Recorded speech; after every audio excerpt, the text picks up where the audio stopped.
You're here again, finally settling in after a long day maybe with a soft blanket, or the hum of a fan in the background.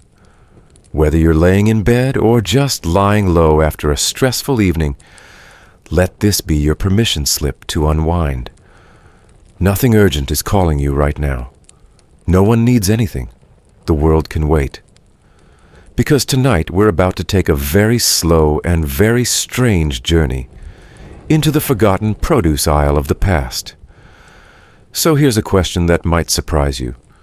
What if some of the most resilient, low-maintenance, vitamin-rich vegetables ever grown aren't in grocery stores, but buried deep in medieval history books? What if we've been so obsessed with flawless lettuce and photogenic tomatoes that we've completely ignored the ugly vegetables that once kept entire villages alive through brutal winters? Yep, that's exactly where we're going tonight with a little help from your curiosity and a whole lot of medieval weirdness.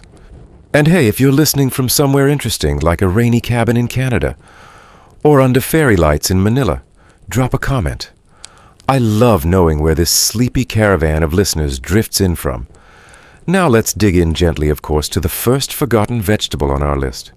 You've probably never seen it at the store, but once upon a time it had a spot in royal gardens, noble feasts, and even in medieval love poetry. Meet skirret. You crouch near the edge of a medieval garden, your fingertips brushing the soil. The rows are neat, but something catches your eye. Thin, ivory-colored roots poking through the dirt like a secret waiting to be discovered.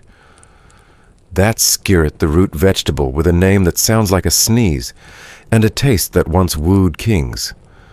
Skirret cicerum was the carrot's weird cousin, sweeter, paler, and frankly better behaved.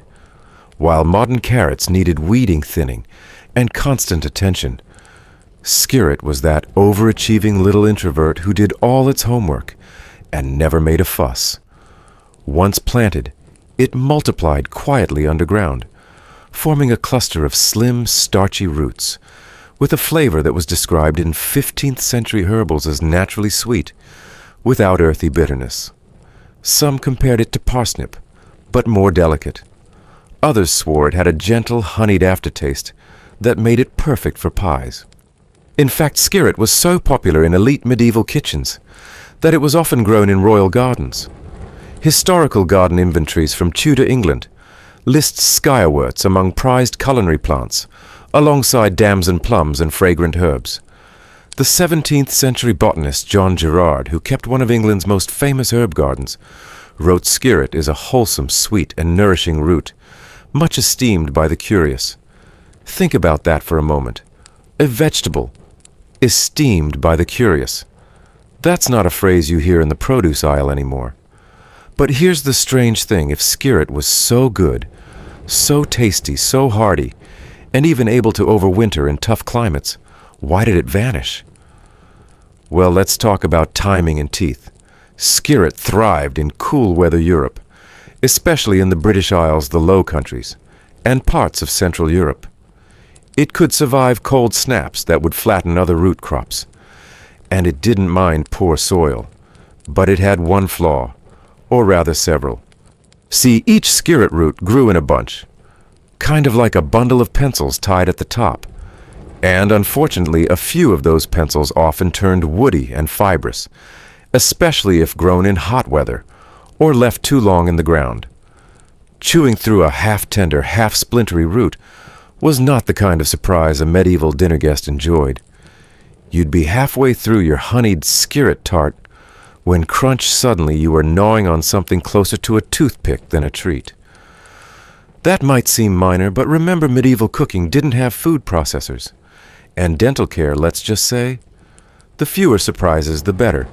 Still, despite the risk of woody core syndrome, cooks persisted. They roasted skirret like carrots, sliced it into pottages, and mashed it into custards. One cookbook from the 1400s describes a sweet pudding made of skirret milk, honey and saffron, a dish meant for feast days and celebrations. Here's a fun tidbit.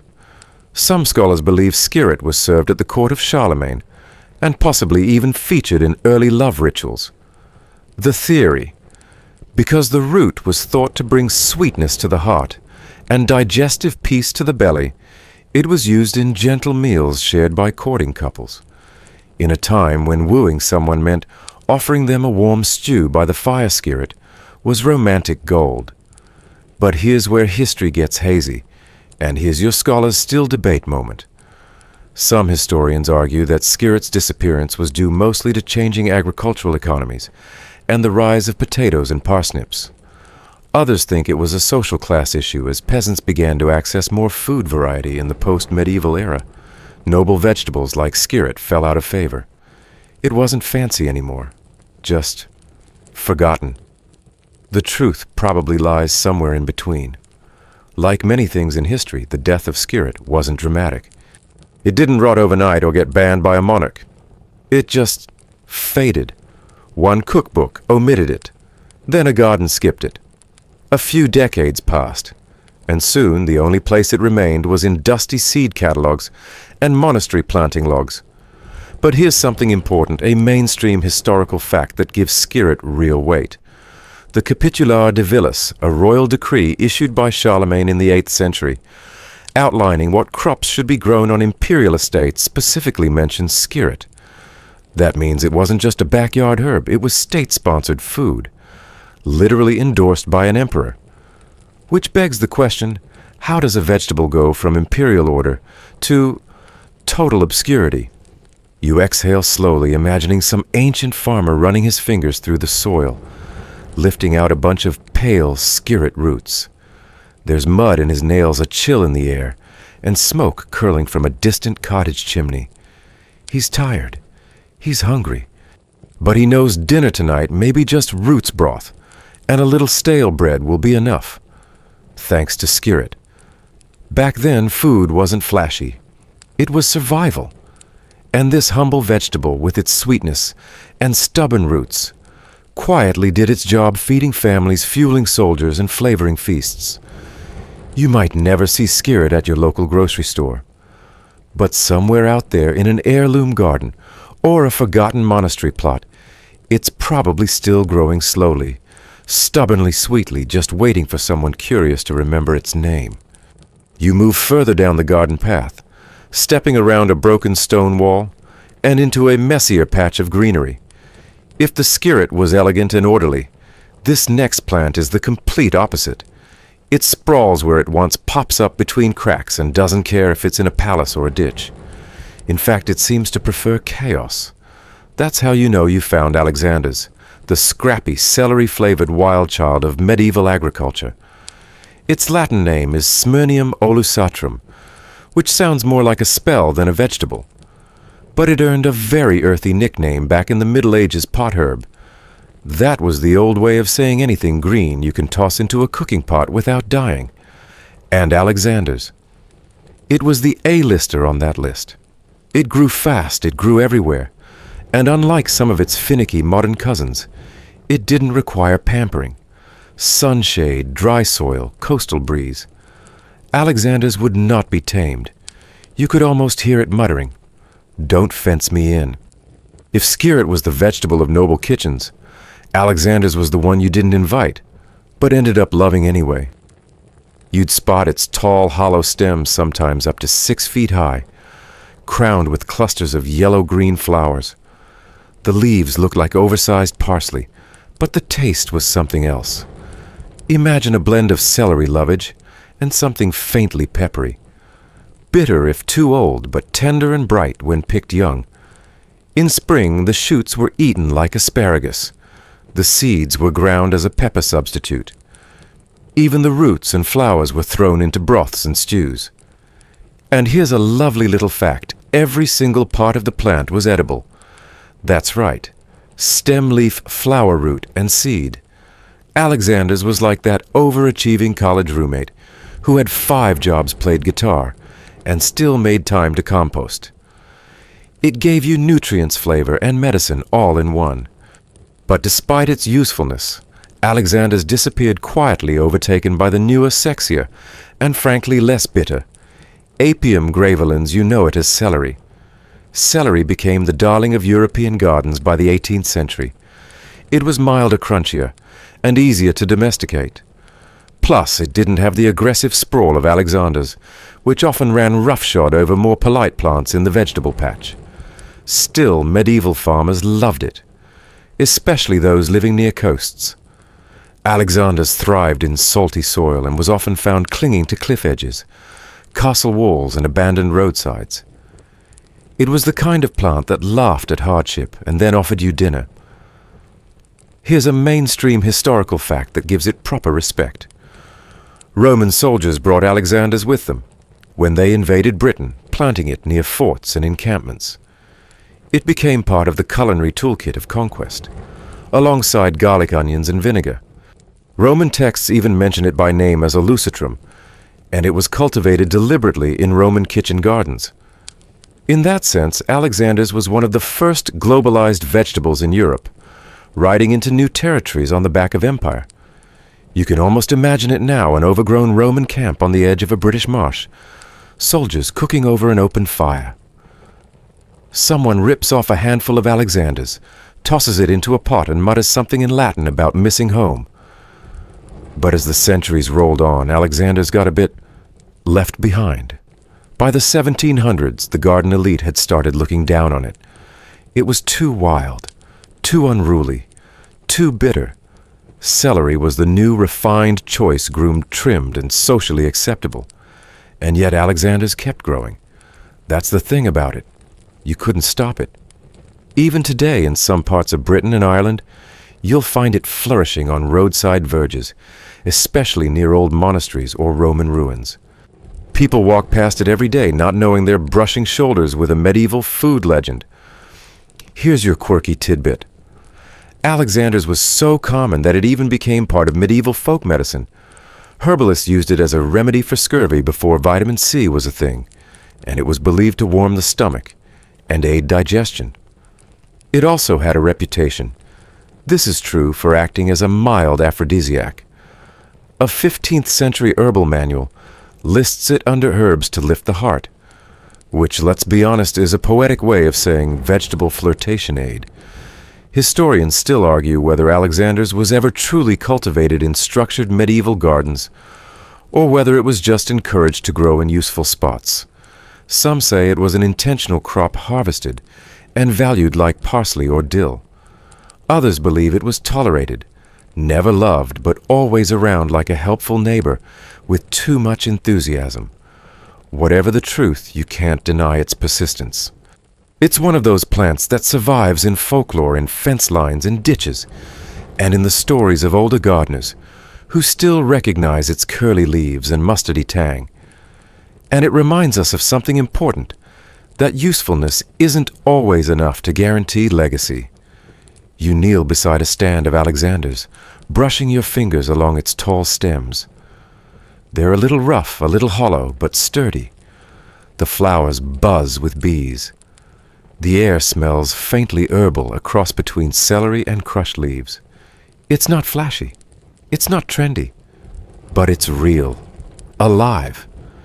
And still, after centuries of being ignored, it's waiting here ready to offer you flavor medicine, or just a little story from a time when every plant had a purpose. It's strange to think that we replaced it, that we chose a shinier, simpler plant over this rough-edged, all-in-one miracle.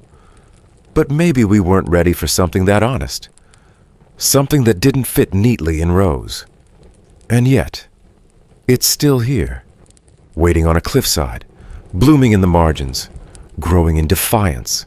The garden path narrows now, winding past a weathered fence, and into a spot that looks half forgotten, less wild than the last patch, but still comfortably overgrown.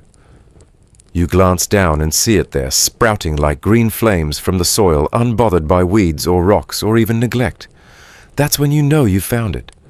A plant so steady, so unflinchingly reliable, it earned a name fit for royalty. Good King Henry. Now don't let the noble title fool you. This wasn't some fancy kitchen herb grown only for lords and abbots.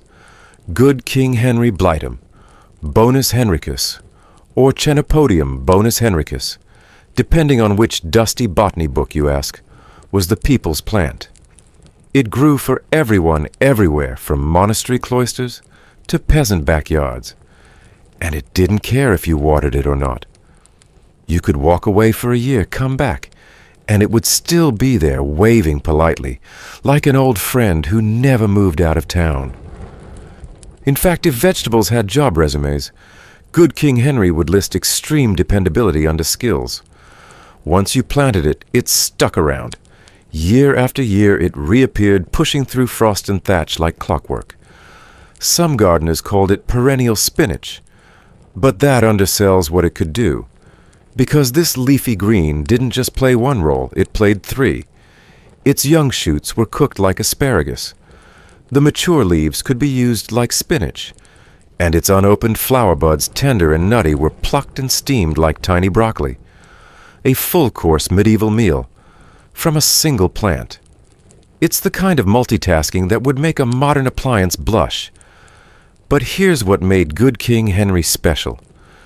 It wasn't just versatile, it was life-saving, especially during the notorious spring hunger gap.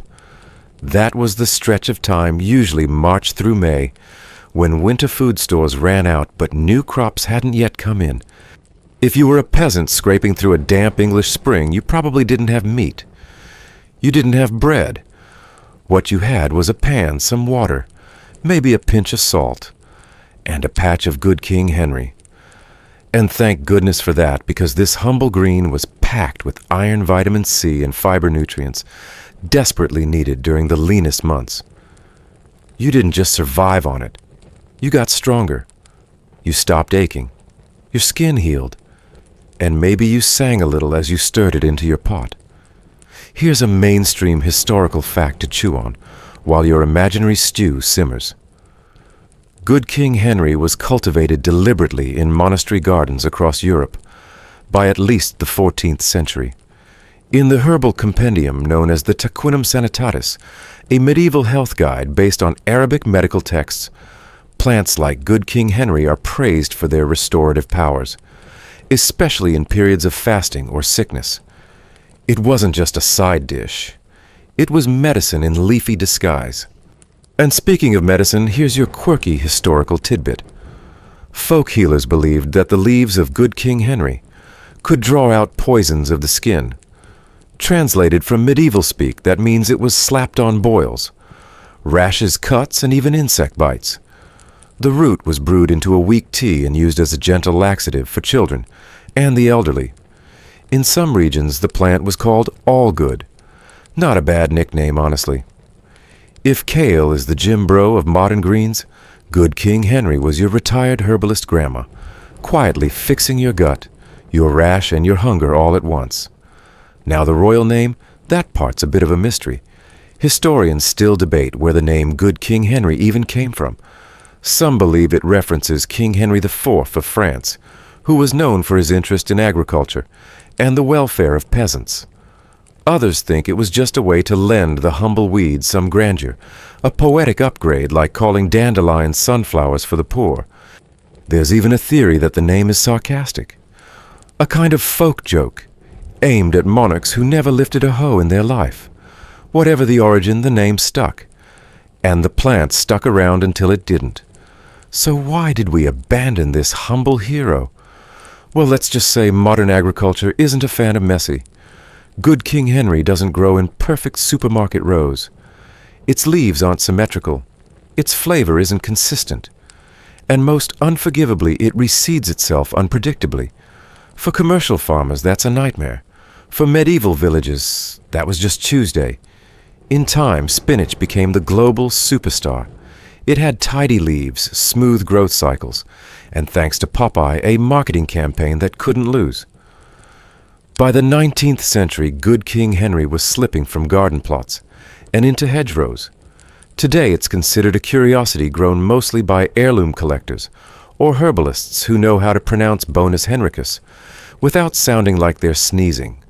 But maybe, just maybe, it deserves another shot. Imagine a world where you don't have to replant every season, where your salad greens double as medicine, and your side dish doesn't need a single drop of fertilizer. That's the world good King Henry quietly offered. And for centuries it worked. No fuss, no chemicals, just steady leafy loyalty. You crouch beside a patch of it, now soft green leaves, with a faint shimmer from morning dew. There's something almost noble about it, not flashy, not demanding, just present. You imagine a medieval cook gathering it with one hand, brushing soil from the roots, adding it to the iron pot bubbling over the hearth. Dinner would be simple, but warm, satisfying, enough. It's easy to romanticize these forgotten vegetables, of course. Not every peasant had access to them. Not every winter was kind. But sometimes survival came down to a plant that showed up without needing to be asked. A patch of green in a brown, hungry season. A little hope that tasted like spinach and smelled faintly of wild places. And if that's not something worth bringing back, what is? The dirt underfoot starts to shift again as you wander to the edge of the garden's reach. The terrain turns rockier here, colder, slightly damp. This is the kind of place where only the stubborn plants grow, the ones that don't care if they're appreciated or not. And that's exactly the attitude of your next forgotten friend. It doesn't want attention. It doesn't need pampering. It just wants to be dug up and respected. Meet salsify, the root that tastes like something it absolutely should not: oysters. Yes, you heard that right. Oysters. The shellfish. The slippery little delicacy that people either love, fear, or pretend to enjoy at weddings. Now imagine that same briny oceanic flavor, coming not from the sea, but from a humble, dirt-caked root, pulled from a garden miles away from the nearest coastline. That was salsify's secret. Salsify Tragopogon porifolius, if you want to impress botanists at a party, was one of the most peculiar yet prized vegetables in medieval Europe. Its long pencil-thin roots were earthy on the outside, creamy white or pale beige on the inside, and once cooked, they transformed. The texture softened like a parsnip, but the flavor uncannily like shellfish. That's why monks loved it. It became a staple during fasting periods like Lent, when meat and fish were off the table, but soup was still on the stove. Salsify's other nickname, used mostly in monasteries, was the vegetable oyster. No pearl included, just a strange, satisfying trick of taste that made it one of the earliest plant-based meat substitutes in Europe. Long before tofu, before seitan, before oat-based chicken nuggets, there was salsify. It was also a star during winter. Unlike many root crops that rot or freeze in cold soil, salsify didn't mind the chill. It happily sat underground through frost, quietly waiting. Medieval gardeners would leave it there and dig it up as needed, pulling up long roots like treasure during the darkest months. In an age without refrigeration or global supply chains, this kind of living storage was pure gold. Now here's your mainstream historical fact, and it's a good one. According to 15th century monastic garden plans, such as those recorded at St. Gall in Switzerland, salsify was cultivated alongside medicinal herbs and staple vegetables. Monks valued it not just for food, but also for its digestive benefits, believing it cleansed the stomach and calmed intestinal woes. This wasn't just culinary quirk, it was organized, intentional and deeply rooted pun intended in monastic dietary planning. Of course, like most things, medieval it came in two varieties. There was white salsify, lighter in color, slightly milder, and its more intense cousin black salsify or Scorzonera hispanica. The latter had darker skin, almost charcoal black, and a denser flavor. Both were peeled before cooking, because let's face it, no one wants to eat a root that looks like a splintered broom handle. But under that rough exterior, creamy, nutty, sea salty goodness. The preparation varied. Some boiled it until soft and served it like mashed potatoes. Others pan-fried thin slices in goose fat and added herbs, kind of like a root-based hash. And in more refined households, salsify was sometimes candied or baked into pies with honey and raisins. Because if medieval Europe did one thing well, it was turning vegetables into dessert. Here's your quirky historical tidbit. In parts of northern Europe, especially the Low Countries, salsify was believed to enhance virility. That's right, this skinny oyster-flavored root was considered an aphrodisiac. There are references in 16th century herbal manuals that suggest it was used in tonics or added to wine for marital vigor. Was it science? No. Was it superstition? Absolutely. But people took it seriously enough that apothecaries stocked salsify extract as late as the 1600s. Move over oysters, your underground cousin was stealing the spotlight. But of course, no historical vegetable gets off easy. So what doomed salsify? Well, for one, it's not exactly Instagrammable. The roots are gnarled, uneven, and easily bruised. They don't line up neatly in crates or stack prettily on shelves. Modern grocery culture likes its vegetables like it likes its Wi-Fi fast uniform, and visually perfect. And salsify is the rebel poet in a room full of tech bros. Second, it grows slowly. Compared to potatoes, which bulk up fast and feed entire nations, salsify takes its sweet time. It's a biennial plant, meaning it spends the first year developing roots and the second year flowering if left unharvested. For farmers, especially in the industrial age, this was a nightmare. Why wait a year for a skinny root that tastes like seafood when you could grow 400 pounds of russets in a few months? Historians still argue whether salsify was ever grown on a mass scale, or whether it remained a niche crop. Some claim it was a staple in peasant plots. Others insist it stayed within monastery walls and upper-class gardens. There's even debate about whether its popularity ever extended beyond Central Europe. But one thing's clear, it left a mark. Salsify is still grown today, but rarely. You'll find it at heritage farms in permaculture plots, or tucked away in heirloom seed catalogs, with names like Long White Mammoth or Sandwich Island Giant. Its flavor still surprises modern chefs, who sometimes sneak it into menus as a novelty. And in some parts of Eastern Europe, it never fully disappeared, still used in broths and winter stews, passed down through family tradition. But for most of the world, it vanished without much fanfare. Quietly. Like the root itself, waiting patiently beneath the surface until someone remembers to dig it up.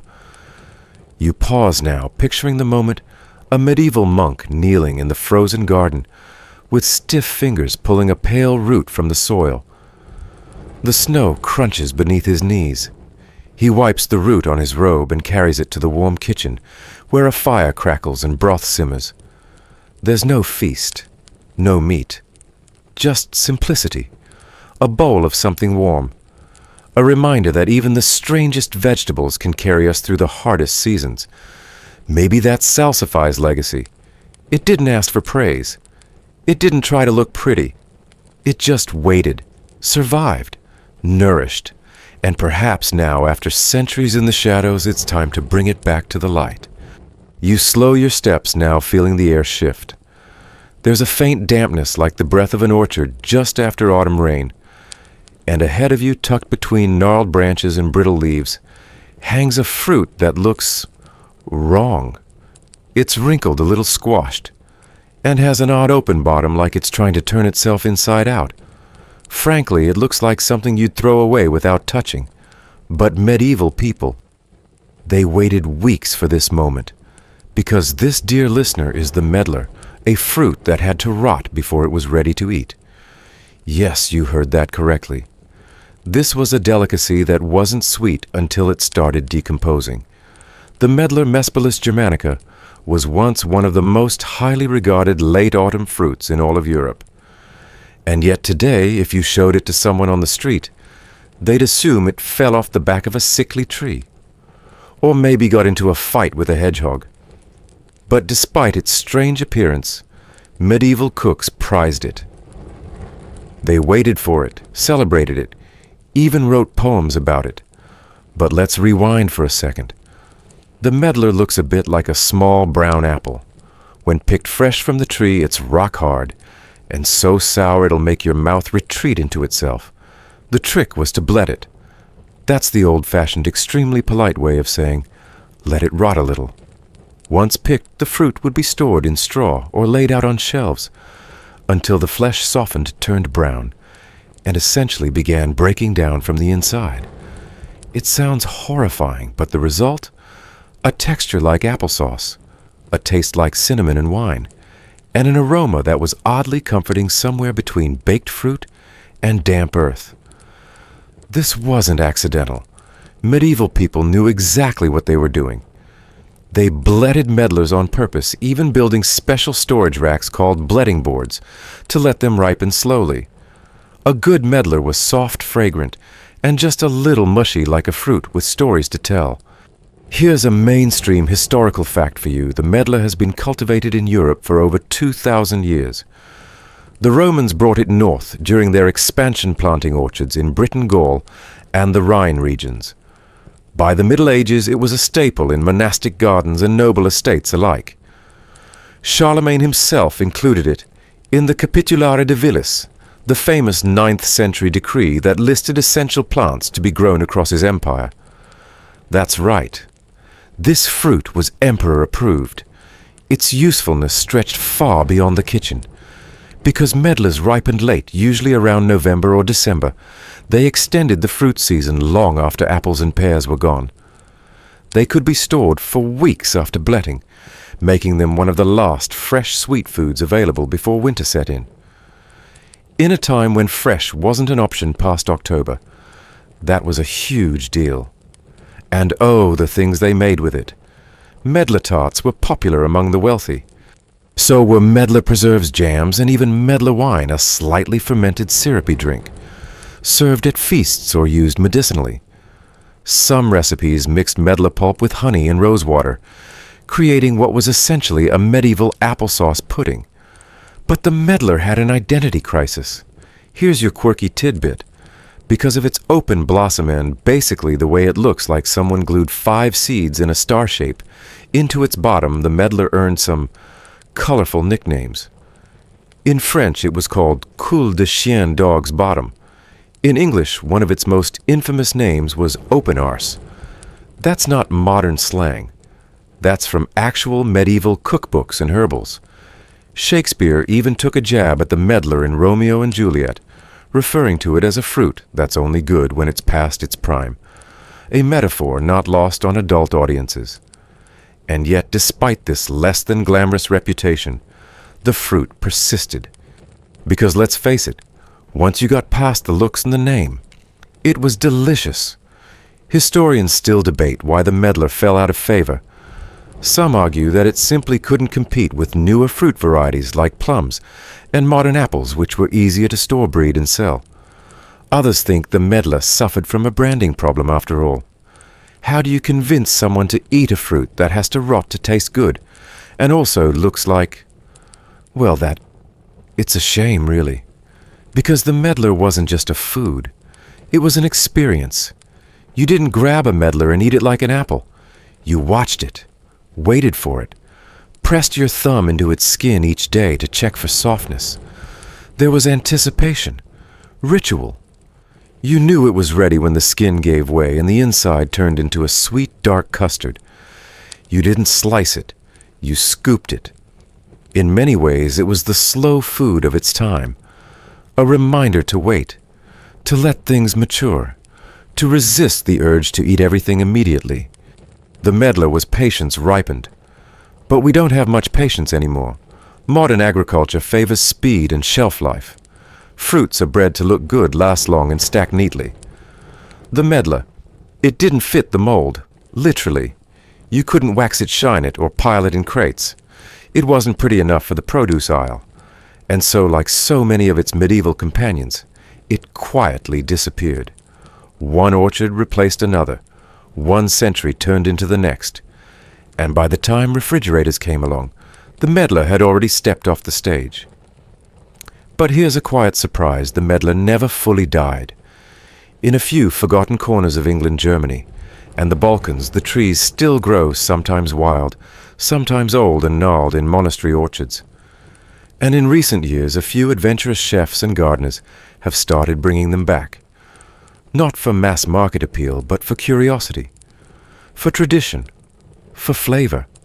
For the pleasure of watching something strange become something sweet. You kneel by one now, cupping a medlar in your hand. It's soft, slightly sunken. The skin is thin, almost translucent, and smells like cold cider and brown sugar. You break it open. Inside is a warm, cinnamon-colored pulp. You taste it. It's rich, gentle, a little spicy. It lingers. It's not just a fruit. It's a memory of autumns long gone, of fires lit in stone hearths, of villagers gathering for the last harvest feast, of waiting for sweetness in the dark. And maybe that's why the medlar mattered. Not because it was perfect, but because it asked you to slow down, to watch, to wait, to trust that some of the best things take their time. You step softly now, your boots pressing into mossy earth, and ahead the garden seems to blur into wildness. The edges are no longer tidy rows or carefully tended patches. This is nature taking the lead. But even in the overgrowth, your eyes catch something thin. Green stems, delicate white flowers, and leaves so tender they almost tremble in the breeze. You wouldn't have planted it. No one ever really did. But there it is anyway, cheerful and persistent. You've met chickweed, the uninvited guest that quietly saved lives. At first glance, Stellaria media looks like just another weed, the kind of thing you'd pull up without thinking. But medieval farmers knew better. Chickweed was no nuisance. It was a gift, and not just because it was edible. Chickweed was one of the most nutritionally dense greens available during the medieval period, especially during the long, hungry stretches when little else would grow. In fact, it might be one of the most underappreciated plants in history. Fresh chickweed contains about 7 times more vitamin C than oranges by weight. Yes, 7. It was also rich in magnesium, iron, potassium, and beta-carotene. In an era where scurvy wasn't just something that happened on ships, but in villages with limited winter fare, chickweed could mean the difference between aching joints and a functioning immune system. And the best part, you didn't have to plant it. Chickweed just showed up like a miracle that didn't want credit. It grew in fields, gardens, roadside ditches, monastery paths, even under hedgerows. As long as the ground wasn't frozen, solid chickweed found a way. Its seeds germinate at astonishing rates, producing plant after plant with almost no effort. Medieval people noticed. They gathered it in bunches, chopped it into stews, layered it into pies, and even served it raw when nothing else green was available. Rich households sometimes used it as a delicate garnish. Peasants boiled it in big pots with onions, leeks, and barley to make chickweed pottage. It was green, it was free, and it was everywhere.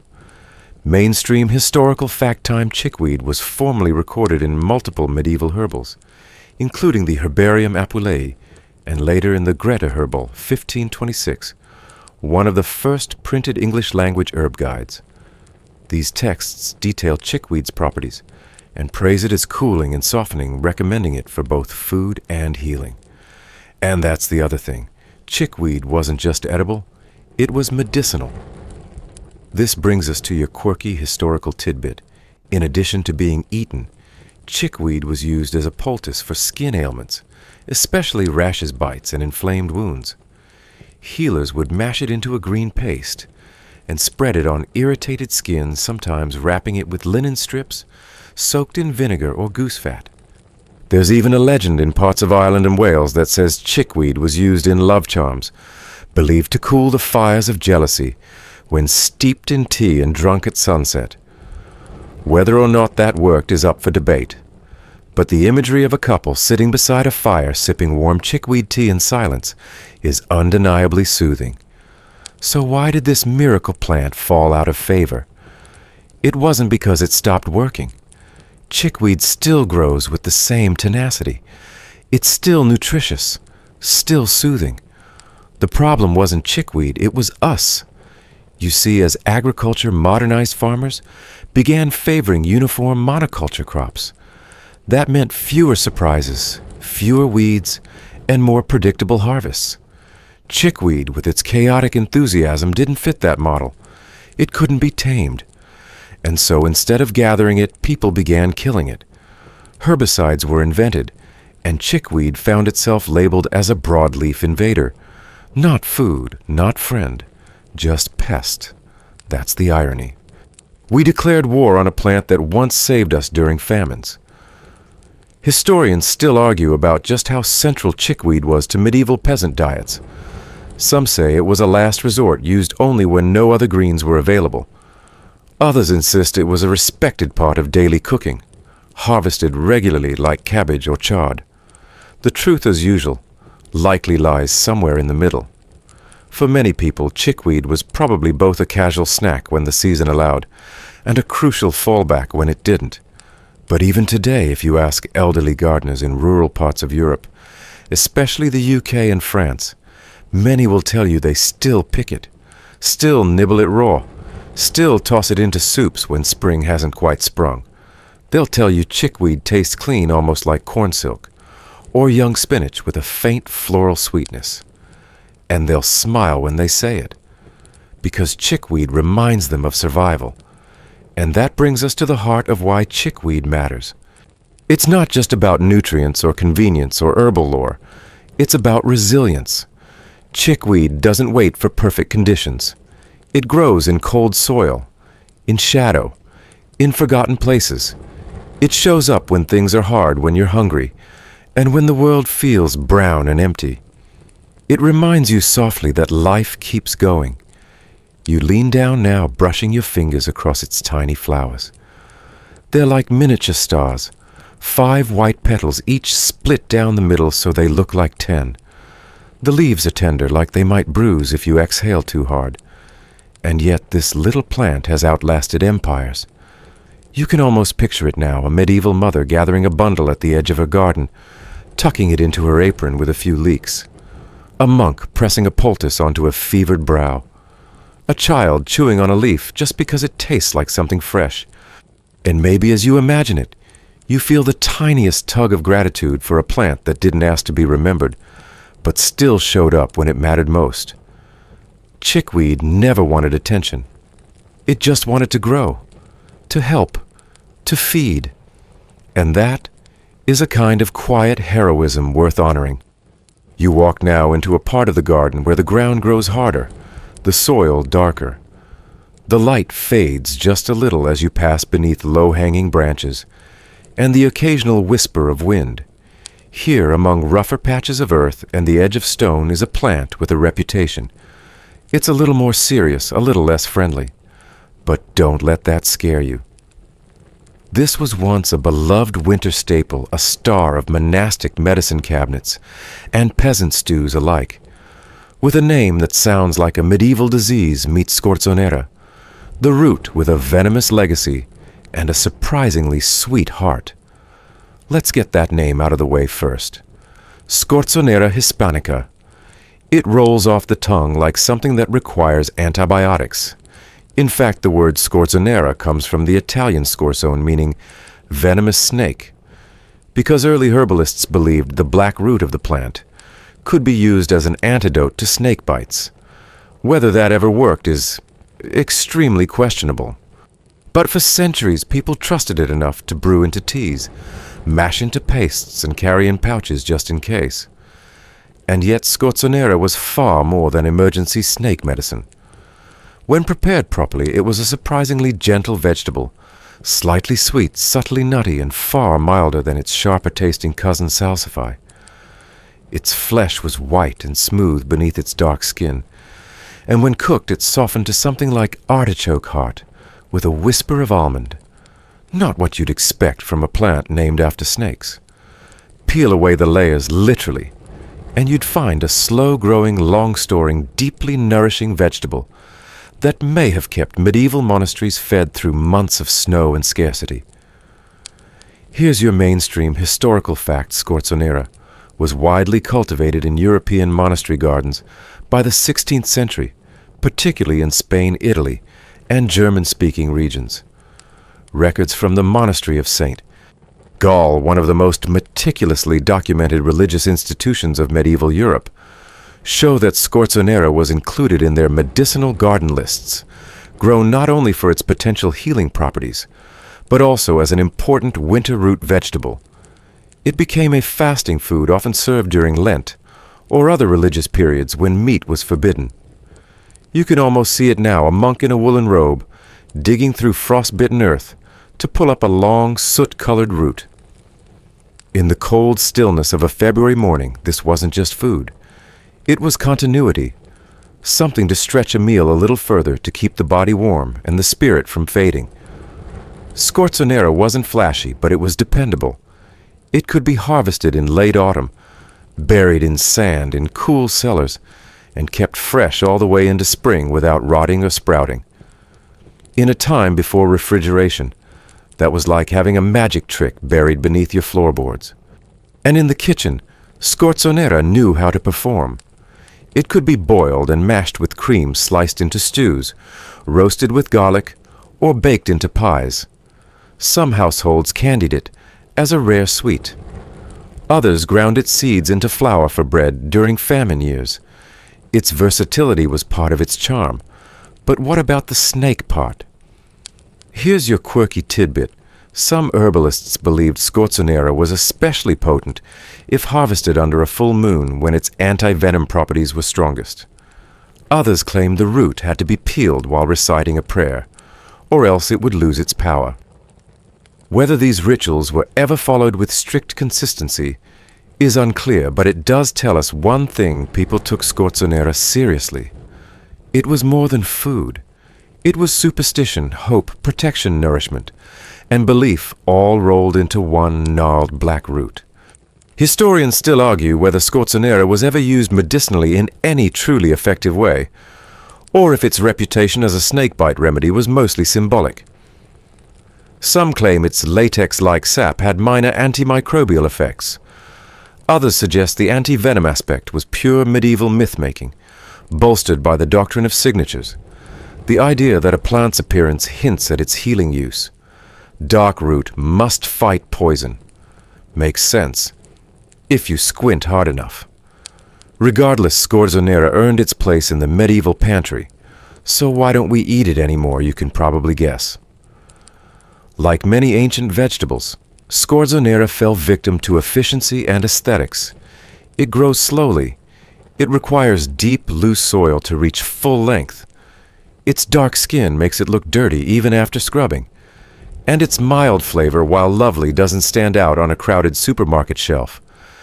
It's hard to brand something exciting when its main selling point is that it survives burial in sand for 6 months.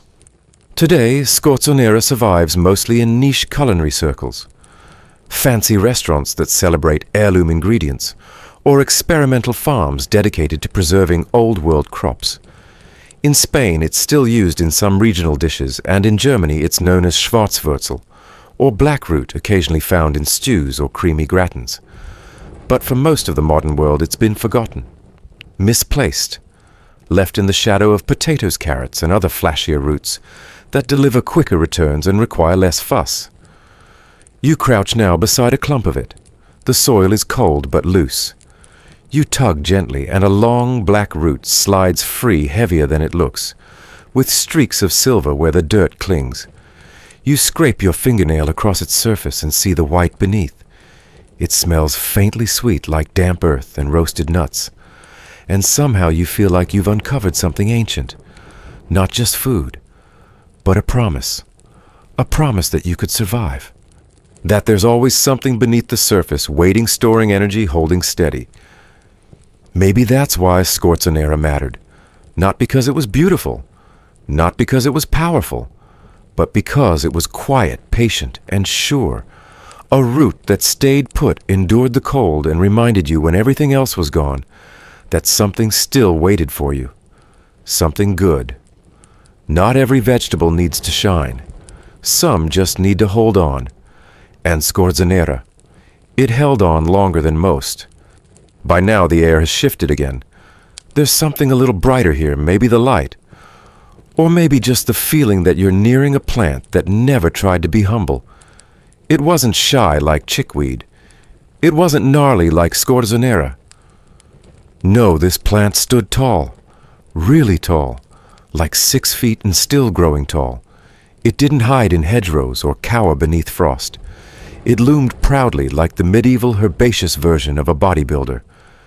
You've arrived at Lovage the celery with superpowers, and one of the most bafflingly forgotten flavors of the medieval kitchen.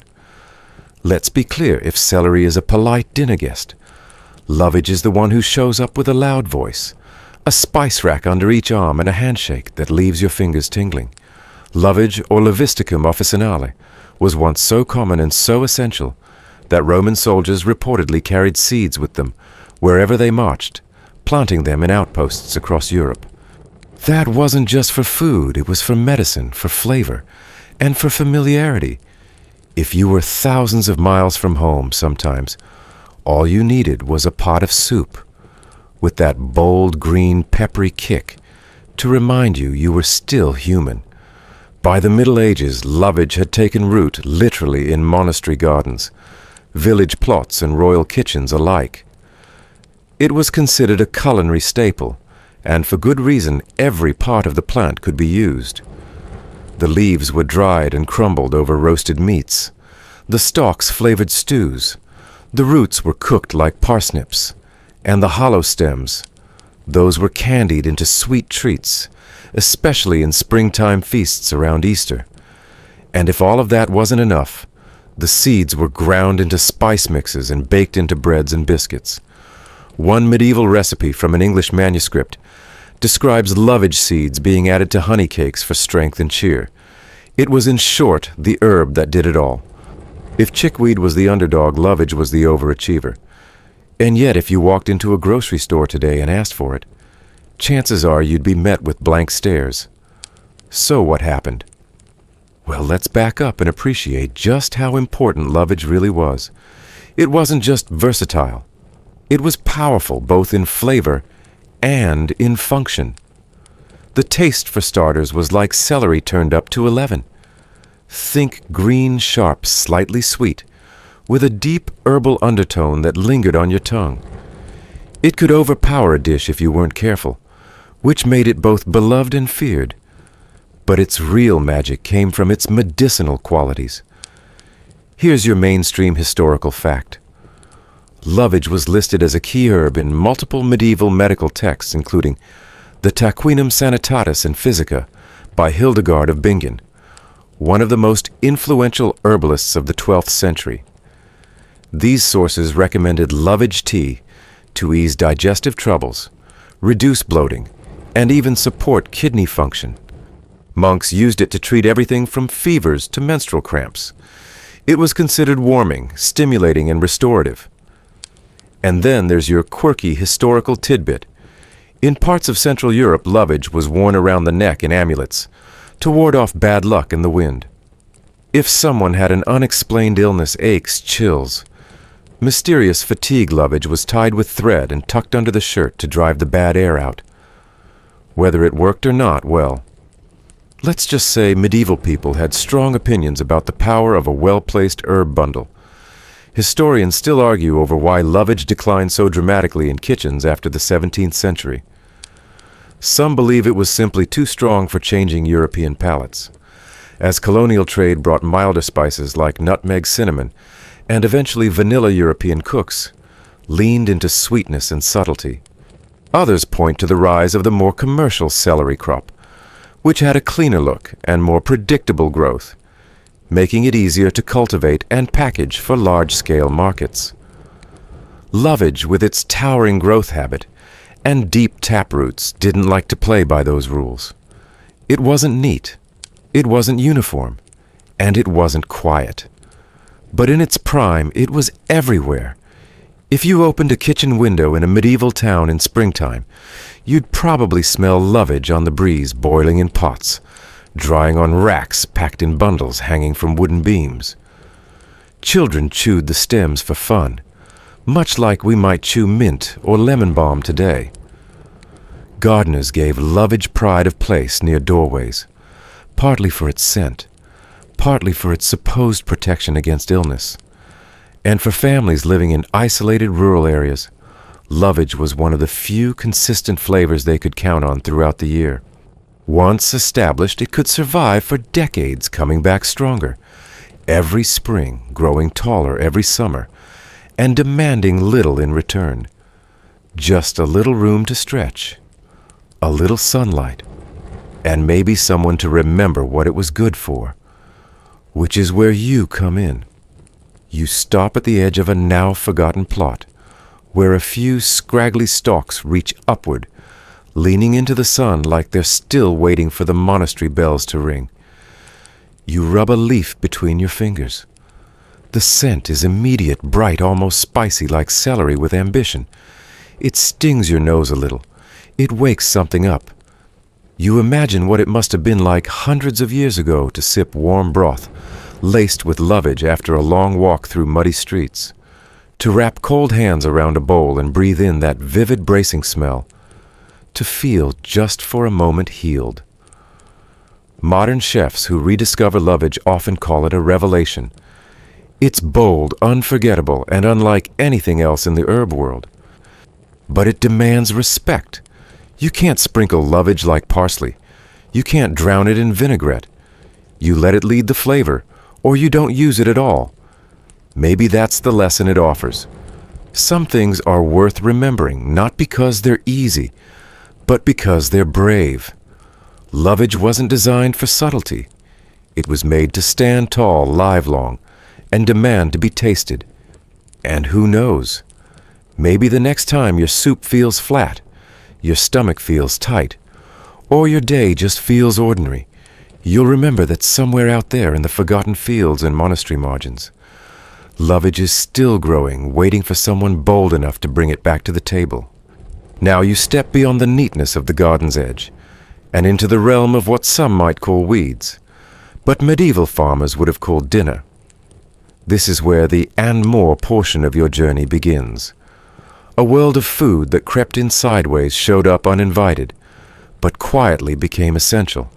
And right here, scrappy, stubborn, and utterly ignored by the modern world, thrives a plant with the most humbling of names, fat hen.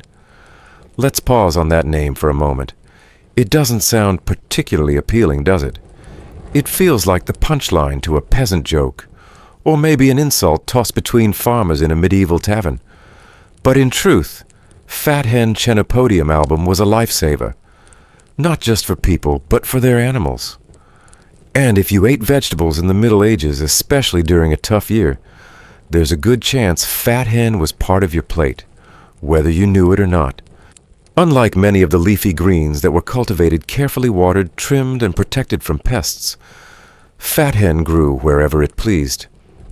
It sprouted beside barn walls, in the cracks between stones along fences, and in forgotten corners of grain fields. It didn't ask for permission. It simply appeared, offering food, nutrition, and resilience in a single leafy package. The plant itself is modest, a tall stalk covered in green, spear-shaped leaves, with a slightly powdery underside. Its flower heads are pale and unremarkable, and the seeds, thousands of tiny black dots, are easily scattered by wind or footfall. But what fat hen lacked in glamour, it made up for in sheer usefulness. Let's talk nutrition. Because fat hen wasn't just filler, it was a nutritional powerhouse. The leaves contain more protein than cabbage, more iron than spinach, and more calcium than kale. That's not marketing hype. That's science. In fact, modern nutritional studies have confirmed what medieval cooks figured out through taste texture, and survival fat hen is a superfood disguised as a garden pest. You can almost see it now, early spring, the snow barely melted, and a peasant woman gathering a bundle of these soft green leaves, stuffing them into a pot of boiling oats, or layering them with leeks and onion tops into a thick, earthy stew. This wasn't fancy food. This was functional food, the kind that got you through March when nothing else was ready. Mainstream historical fact-incoming fat hen seeds have been discovered in archaeological digs of medieval rubbish pits, particularly in northern Europe. At sites like Warham Percy, a deserted medieval village in Yorkshire, researchers found carbonized remains of fat hen seeds, confirming that this plant was not just present, but actively used for food. The seeds were sometimes ground into flour or added to porridge, providing critical calories during lean periods. In short, fat hen wasn't an accidental green. It was an intentional part of survival. But here's where things get a little more delightful, because fat hen wasn't just for humans. The name comes from its effect on poultry. When chickens ate large quantities of it, they grew plumper, laid more eggs, and stayed healthier. So the plant was often gathered for both kitchens and coops. A farmer with fat hen had leafy greens for the stew pot, and a better breakfast tomorrow. Not bad for something that sprouted between wagon ruts. Still, you can imagine how it might have looked a barefoot child sent out to gather weeds for dinner. No grand harvesting, no rows to hoe. Just a few good eyes a basket, and the kind of generational knowledge that doesn't come from books, only from need. And here's your quirky historical tidbit. In medieval times, there was a belief in some regions, especially in Scandinavian folk tradition, that fat hen could find its own ground. That is, if you tried to cultivate it too strictly, it would fail. But if you left a patch of land fallow and simply let it be, the fat hen would find it. Some even saw it as a blessing plant, a quiet sign that a piece of earth was still fertile, still alive. Historians still debate how much fat hen was deliberately used versus how much was simply tolerated. Some argue it was primarily a famine plant, only eaten when nothing else was available. Others point to evidence of dried fat hen leaves, stored with other preserved vegetables, suggesting it held a regular place in food stores. The truth, as usual, is likely somewhere in the middle, a plant that was overlooked by some but cherished by others, depending on time, place, and hunger. So why isn't fat hen on our plates now? It comes down to image and control. Modern agriculture doesn't like freeloaders. It likes precision, predictability, crops that follow instructions. Fat hen does none of that. It grows where it wants. It reseeds aggressively. It won't sit still. And in the age of neat rows and glossy produce displays, that kind of behavior gets you labeled a weed. So today, fat hen is sprayed, plowed, ignored, yet it still grows between the cracks and sidewalks on construction sites, in forgotten corners of parks.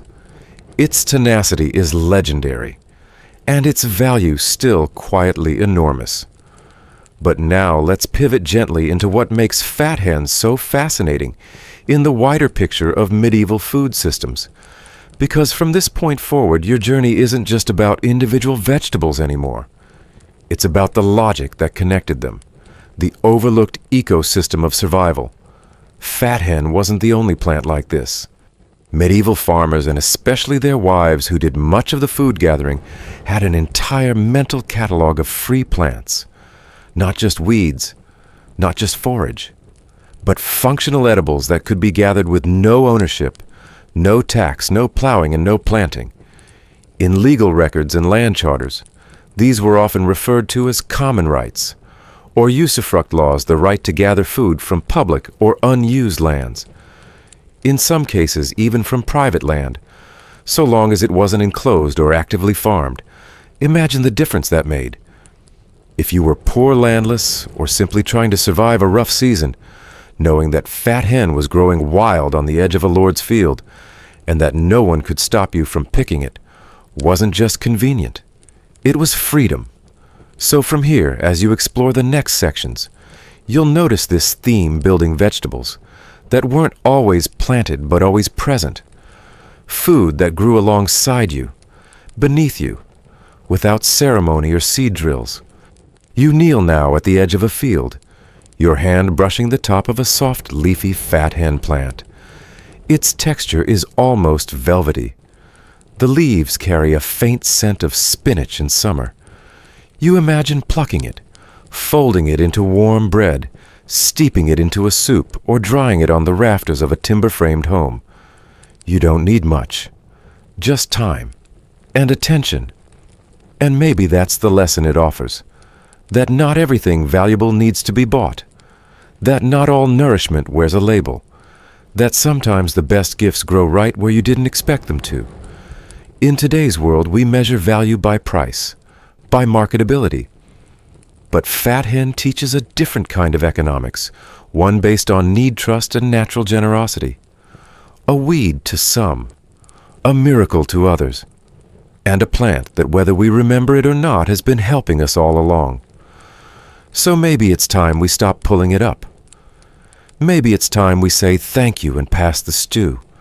You wander now toward the edge of something less familiar, where green gives way to gray and soft soil gives way to salt and sand. The path becomes narrow and the air grows different, cooler, drier, touched by a briny wind. You can almost hear gulls in the distance, and your boots crunch across crushed shells and driftwood. This isn't farmland. This is the edge of the world where the land reluctantly meets the sea. And here, growing wild, quietly unbothered by storms or human indifference, you meet a ghost from coastal kitchens past sea kale. Even the name sounds like an oxymoron. Kale belongs in rich earth and composted rows right. Not here, not in salted dunes and scrubby cliffs. But sea kale cramba maritima was always different. It thrived in harsh, salty conditions, where most crops would shrivel and die. And that's exactly why medieval coastal communities loved it. Because when all else failed, this strange, salt-tolerant plant stood tall, soaking in sea breeze and sun and quietly growing into something delicious. Its thick, frilled leaves look like cabbage that's gone punk rock, edged in silver, curled by wind, and covered in a faint, waxy sheen that protects it from salt spray. The young shoots, which appear in early spring, were especially prized. They were tender, slightly sweet, and if blanched properly, strikingly similar in taste and texture to asparagus. In fact, if you didn't know better, you'd assume it was asparagus. And that's how it was used, steamed, sautéed, or even roasted with butter and herbs. But unlike asparagus, sea kale asked for nothing in return. No irrigation, no fertilization, just a little coastal space and time. It was one of those rare gifts from nature that simply appeared. And in coastal villages across northern Europe, especially in Britain, Scandinavia, and parts of the Low Countries, it became a critical seasonal food bridging the gap between winter's scarcities and spring's first bounty. Let's get to the mainstream historical fact, which solidifies its legacy.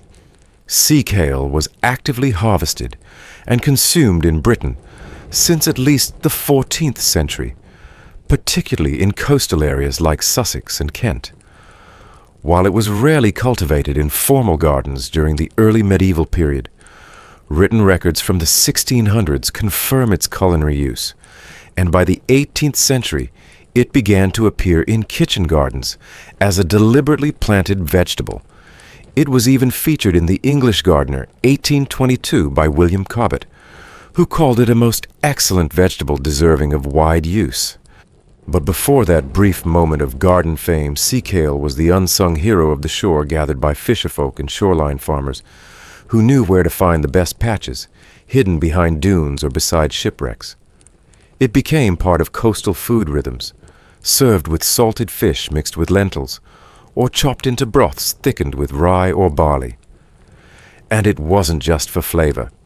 Sea kale delivered massive nutritional benefits to communities who needed it most. It was high in fiber-rich and antioxidants, and perhaps most importantly loaded with vitamin C. So much so, in fact, that it played a role in preventing scurvy among coastal populations. The irony is almost poetic. While ships at sea were losing teeth from citrus deficiencies, the people who stayed on shore were unknowingly protecting their immune systems with a vegetable that tasted like asparagus and grew beside shipwrecks.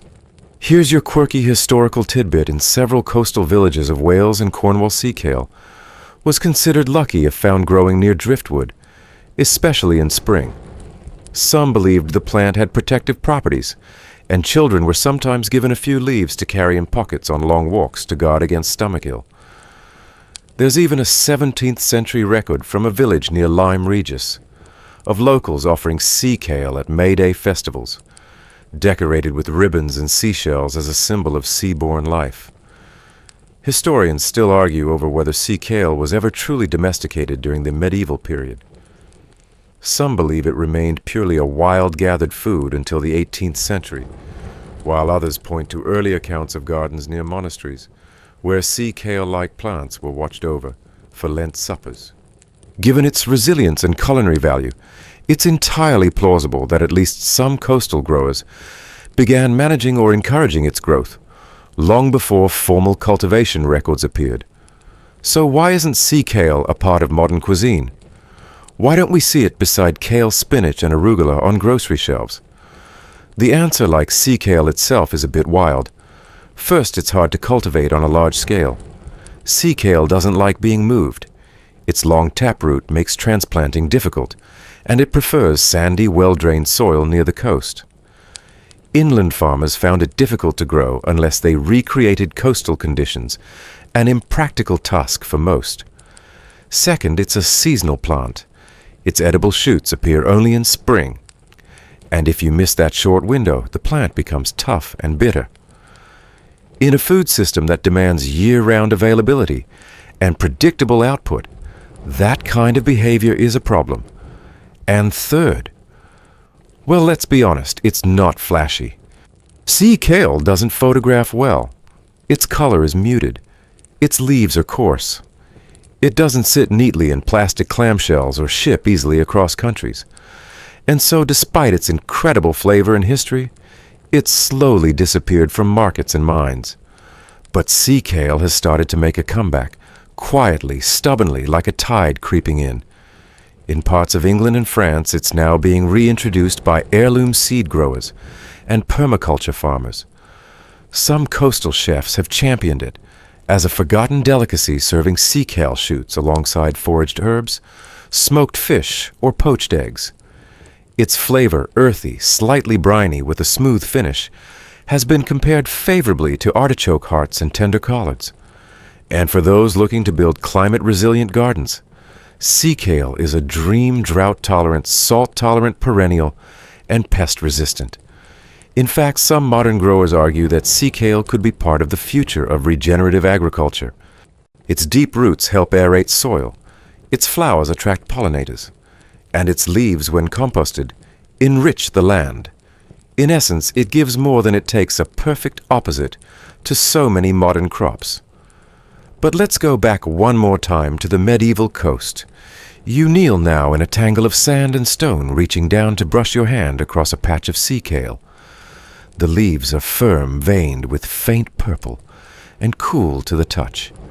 You snap a young shoot and hold it to your nose.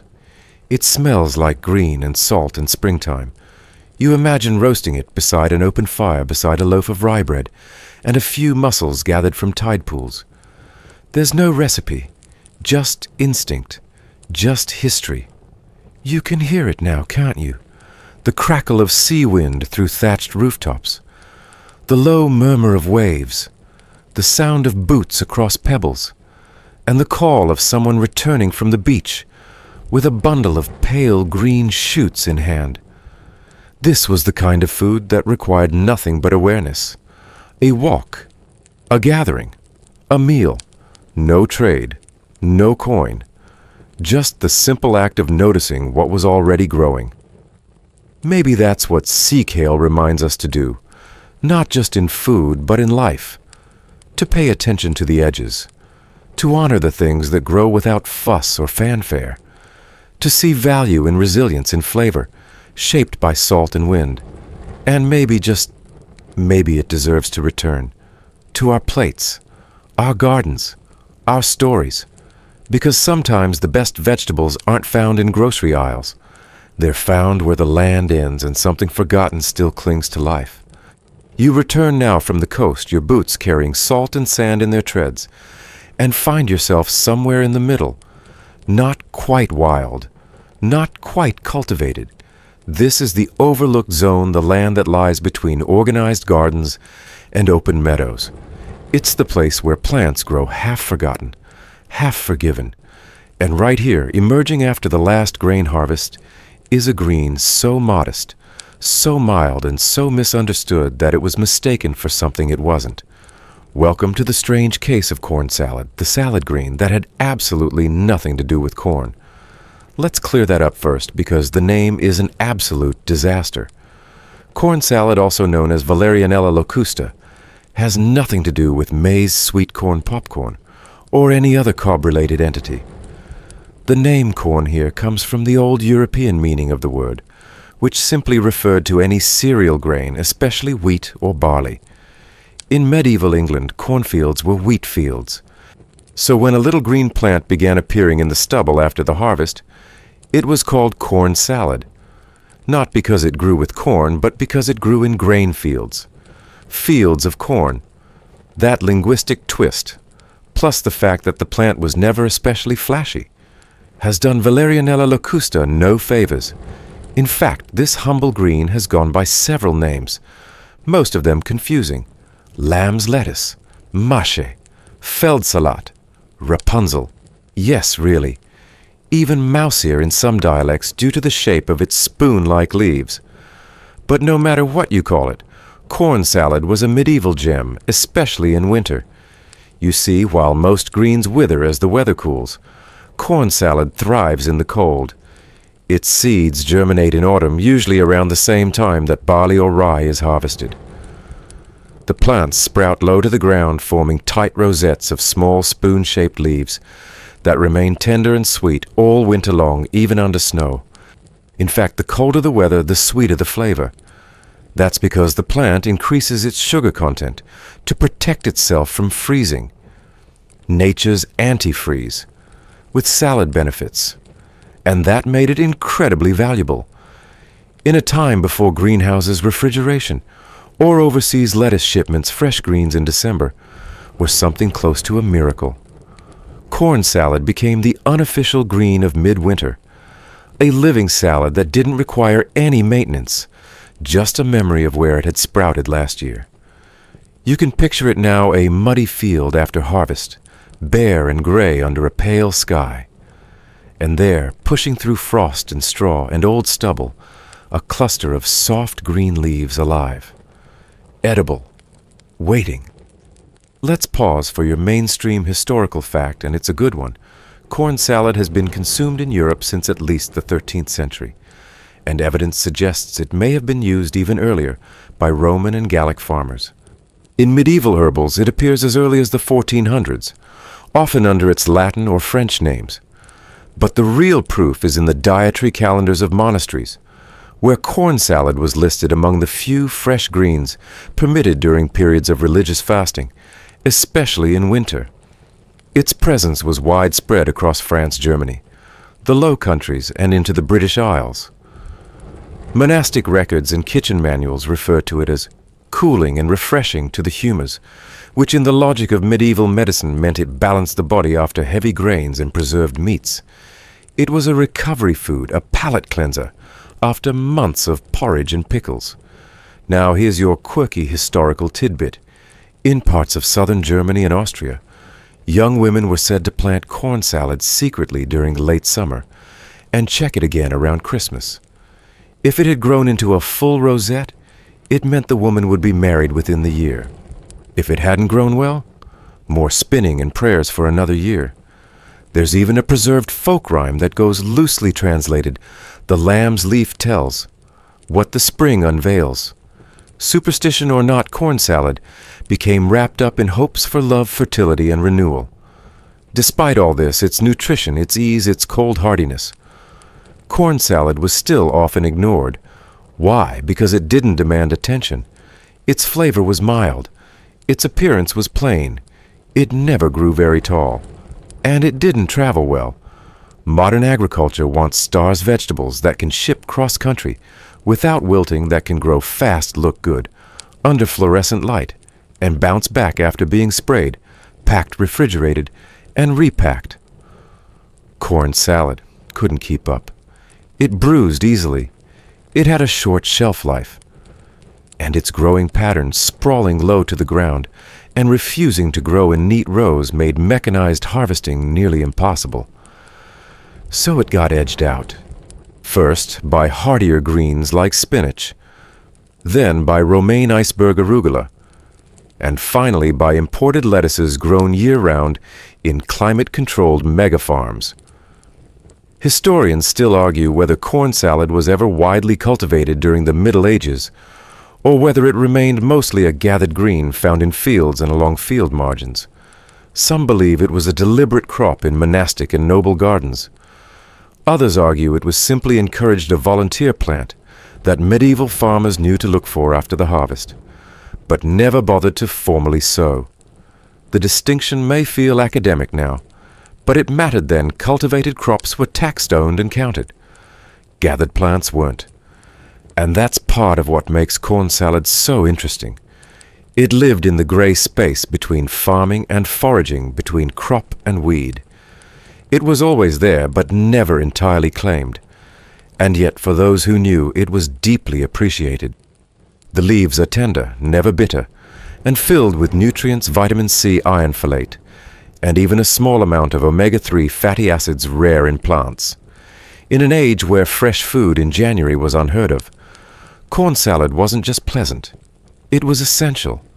Its culinary use was simple but satisfying. Medieval cooks paired it with vinegar oil and salt, sometimes adding herbs or boiled eggs. It was often served with fatty meats to cut the richness, and sometimes added at the last minute to soups to bring brightness. Monks chewed it raw while tending bees, and children were known to sneak it from field edges on the walk home from school. And today, well-corn salad has made a small comeback. In France and Germany, it's still eaten widely under the name mâche or Feldsalat.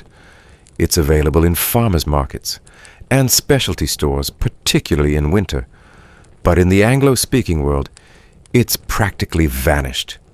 Ask the average shopper what corn salad is, and they'll likely picture a bowl of lettuce mixed with corn kernels, which is not quite the idea. But the irony remains. In a time when people search for superfoods, obsess over kale, and import obscure greens from halfway across the world, corn salad is still growing quietly, politely where it always did, on the edges, in the margins, ready. You kneel now near a patch of freshly harvested grain. The stubble scratches your knees, and the wind carries the smell of wet hay and churned soil. But there nestled low is the rosette, round, unassuming, green. You pluck a few leaves, rinse them in your canteen, and nibble. The taste is cool, soft, a little nutty, a memory almost of early spring, a promise in the cold. You don't need to do anything to it. Just notice. Just remember. Because this little salad green, with its terrible name and perfect timing, once offered hope in the bleakest seasons. And maybe that's its real power.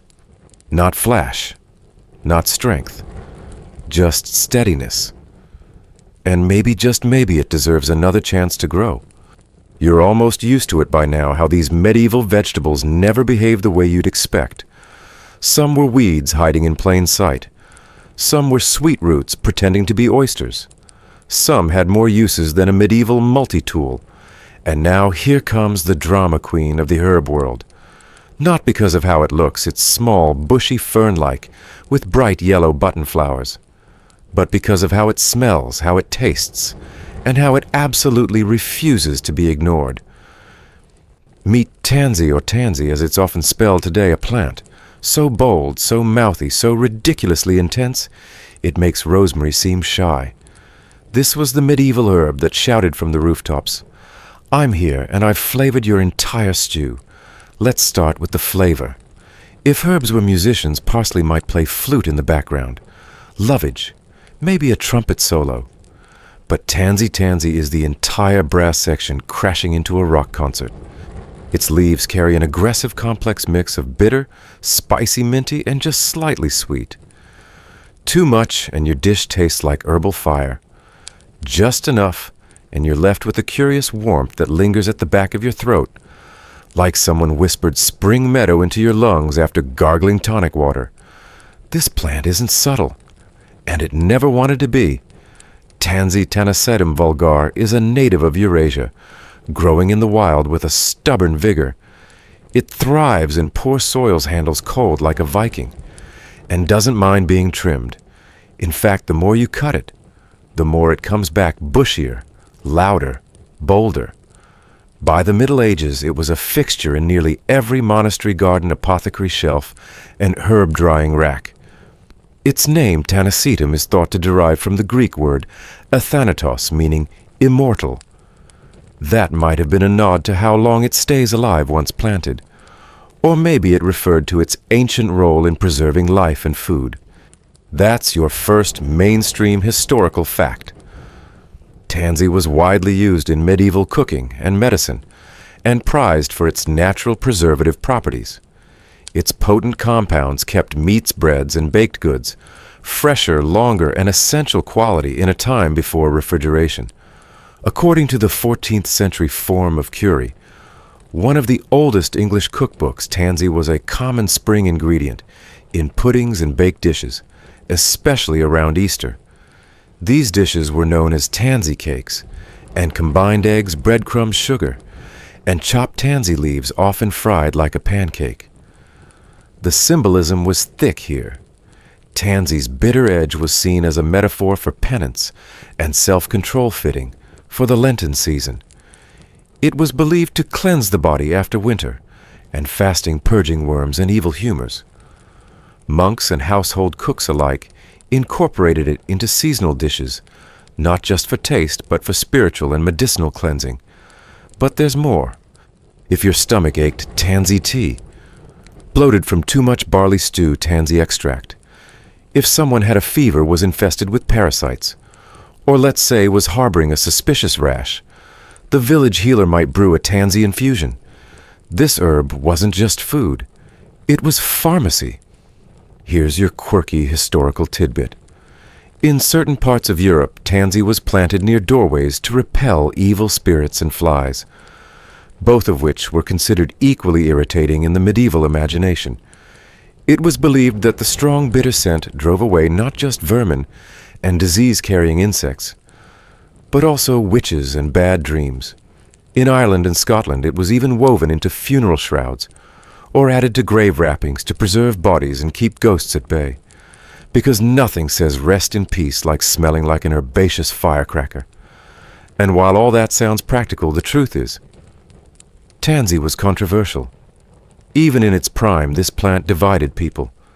Some adored it. Others found it overpowering. It was like cilantro's bitter cousin with a louder opinion.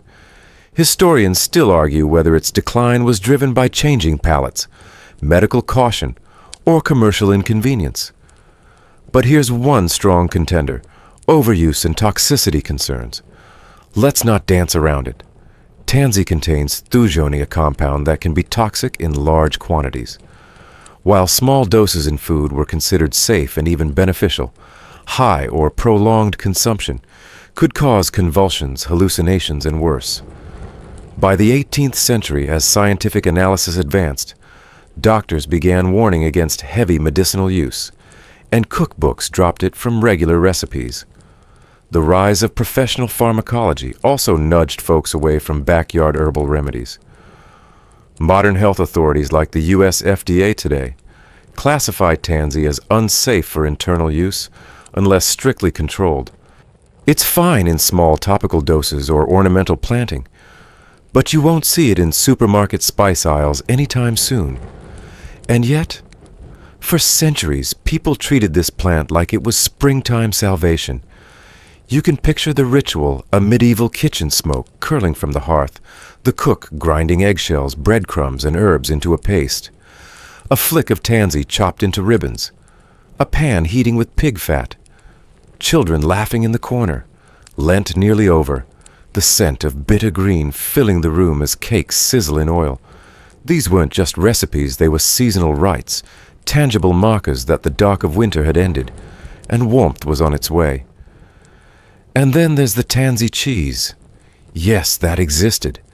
In some parts of England, cottage cheese was infused with tansy and mint, giving it a strange and medicinal tang.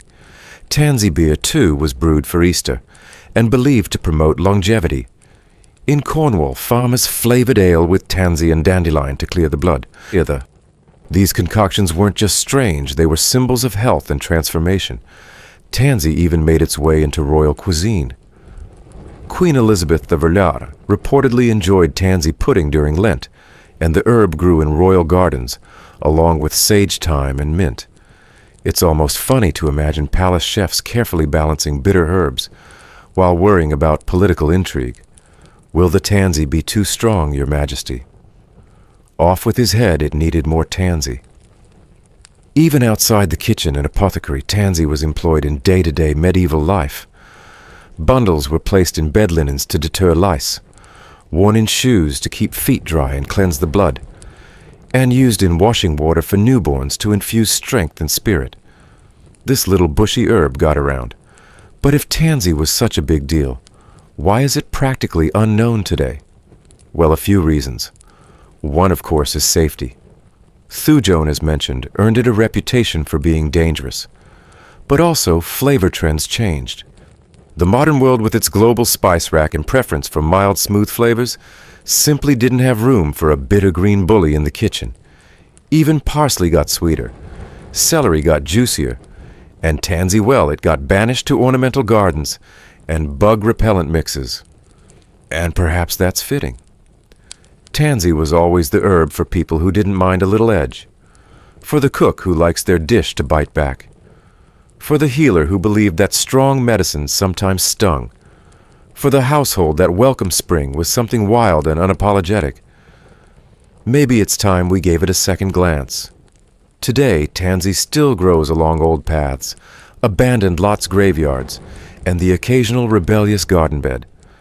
It waits bold as ever for someone who won't flinch at the smell, who won't cower at the taste, who understands that some flavors aren't meant to be liked immediately, they're meant to be remembered. You crouch beside a thick patch of the stuff. Yellow blossoms glowing in the sun leaves like tiny green feathers brushing your hand. You pinch one, rub it. The scent bursts up your nose, shocking bitter, almost electric. Your eyes water a little. You smile. You don't need to eat it. You don't need to brew it. But you won't forget it. And isn't that the point? Some medieval plants were humble. Others were sweet. A few were shy. But tansy was a shout in a whispering world. The kind of herb that left an impression long after the flavor was gone. Whether or not you bring it back into your garden, it's worth remembering that once upon a time, tansy wasn't dangerous. It was desirable. It didn't ruin recipes, it defined them. It didn't overpower feasts, it announced them. And maybe there's still a place in the modern world for a plant that isn't afraid to raise its voice. You're walking through a patch of scrubby land where the soil is chalky, the wind sharp, and the scent in the air is strange. Not foul exactly, but something pungent and earthy lingers in your nose. There are bluish-green leaves underfoot, low and wild, almost like mustard greens. And for a moment you pause because this plant doesn't seem like it should be edible. It feels like it has another purpose, like it was meant for battle, not the dinner table. You've just stumbled upon woad. Yes, the same plant once used to dye the faces of warriors before they screamed their way into legend.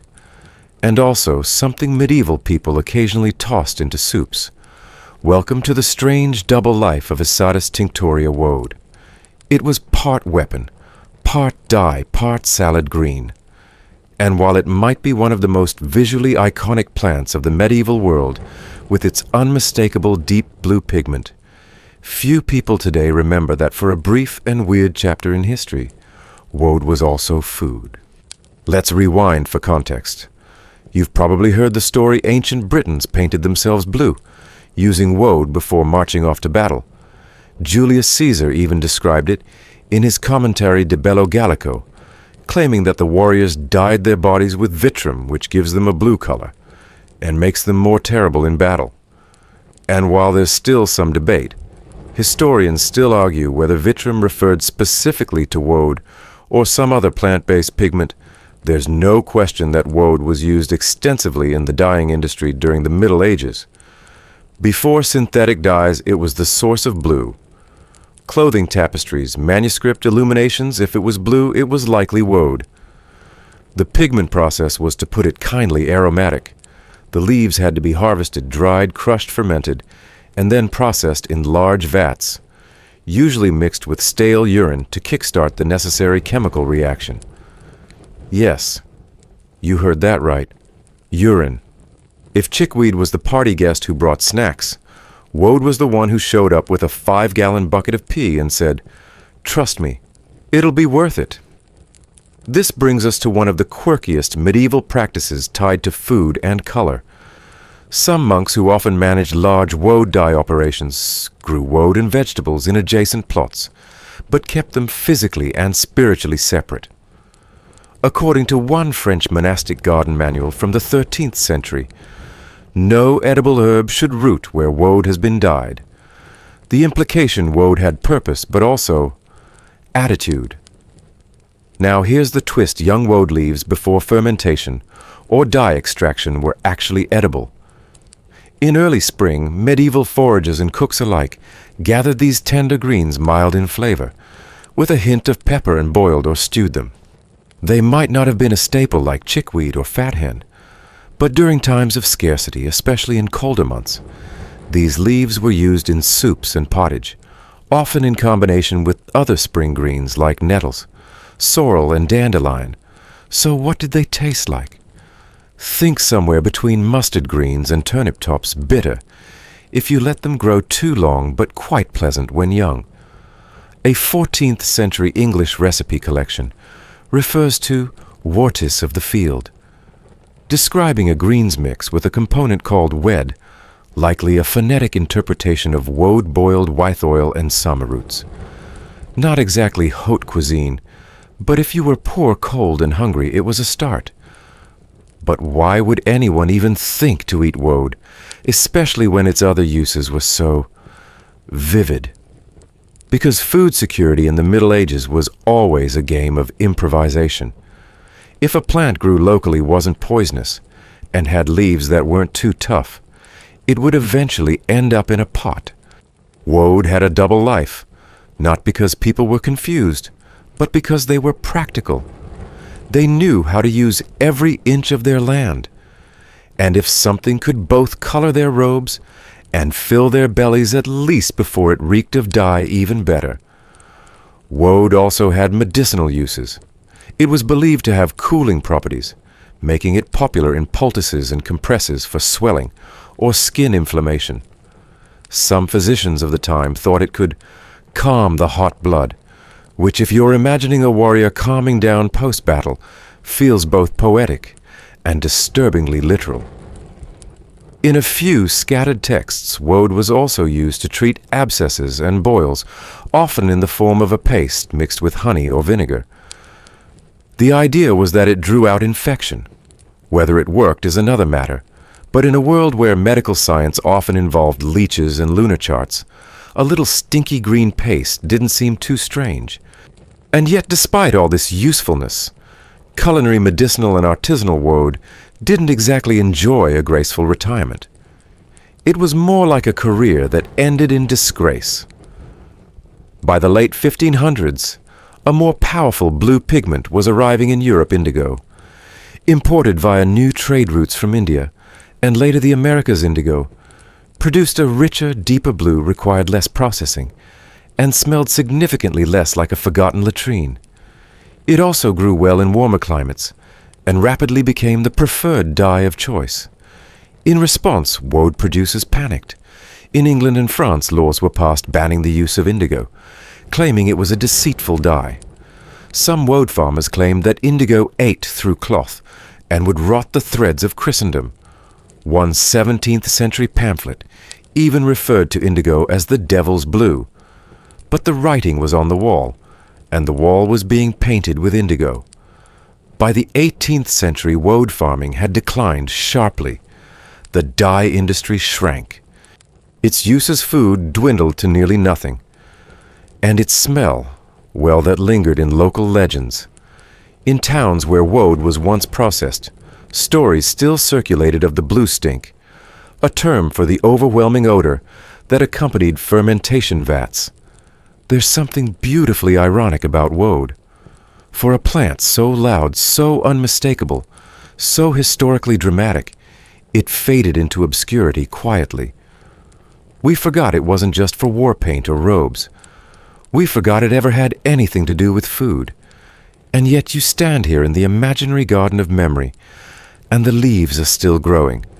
Blue-green and waxy sure, but still soft, still edible. You reach down and touch one. It's surprisingly delicate. It doesn't stain your fingers. Not unless you crush it. Not unless you push it past its quiet, edible stage into the wildness of color and stink and warrior noise. It's a reminder, perhaps, that many medieval plants carried multiple meanings. They weren't categorized neatly. A leaf could be a meal and a medicine, a pigment and a prayer. In Wode's case, it could even be a war cry. Maybe that's why it deserves a second glance today, not just for its dye, but for the story it tells about a time when food and fabric and fight were all part of the same garden. So next time you see a pale blue tapestry in a museum, or read about Boudica charging into battle, pause for a moment. The blue came from somewhere, and maybe, just maybe, someone once added a leaf of that same plant to their stew and whispered, "Not bad, could use salt." You probably know the humble turnip, the squat, bulbous root, purplish at the top, pale and stubby below, was the poster child of peasant food across medieval Europe. It fueled armies of farmers, filled bubbling stew pots, and kept countless bellies from grumbling during lean winters. But here's the plot twist. Nobody tells you the most nutritious part of the turnip wasn't underground. It was above it, fluttering gently in the wind like an overlooked crown. Yes, the turnip greens, the leafy tops, were the true secret weapon in the medieval pantry, a gift from nature that we somehow managed to forget. Imagine walking through a medieval kitchen garden just after dawn. The air is damp with dew. The soil smells rich, and the tops of the turnips shimmer in the morning light.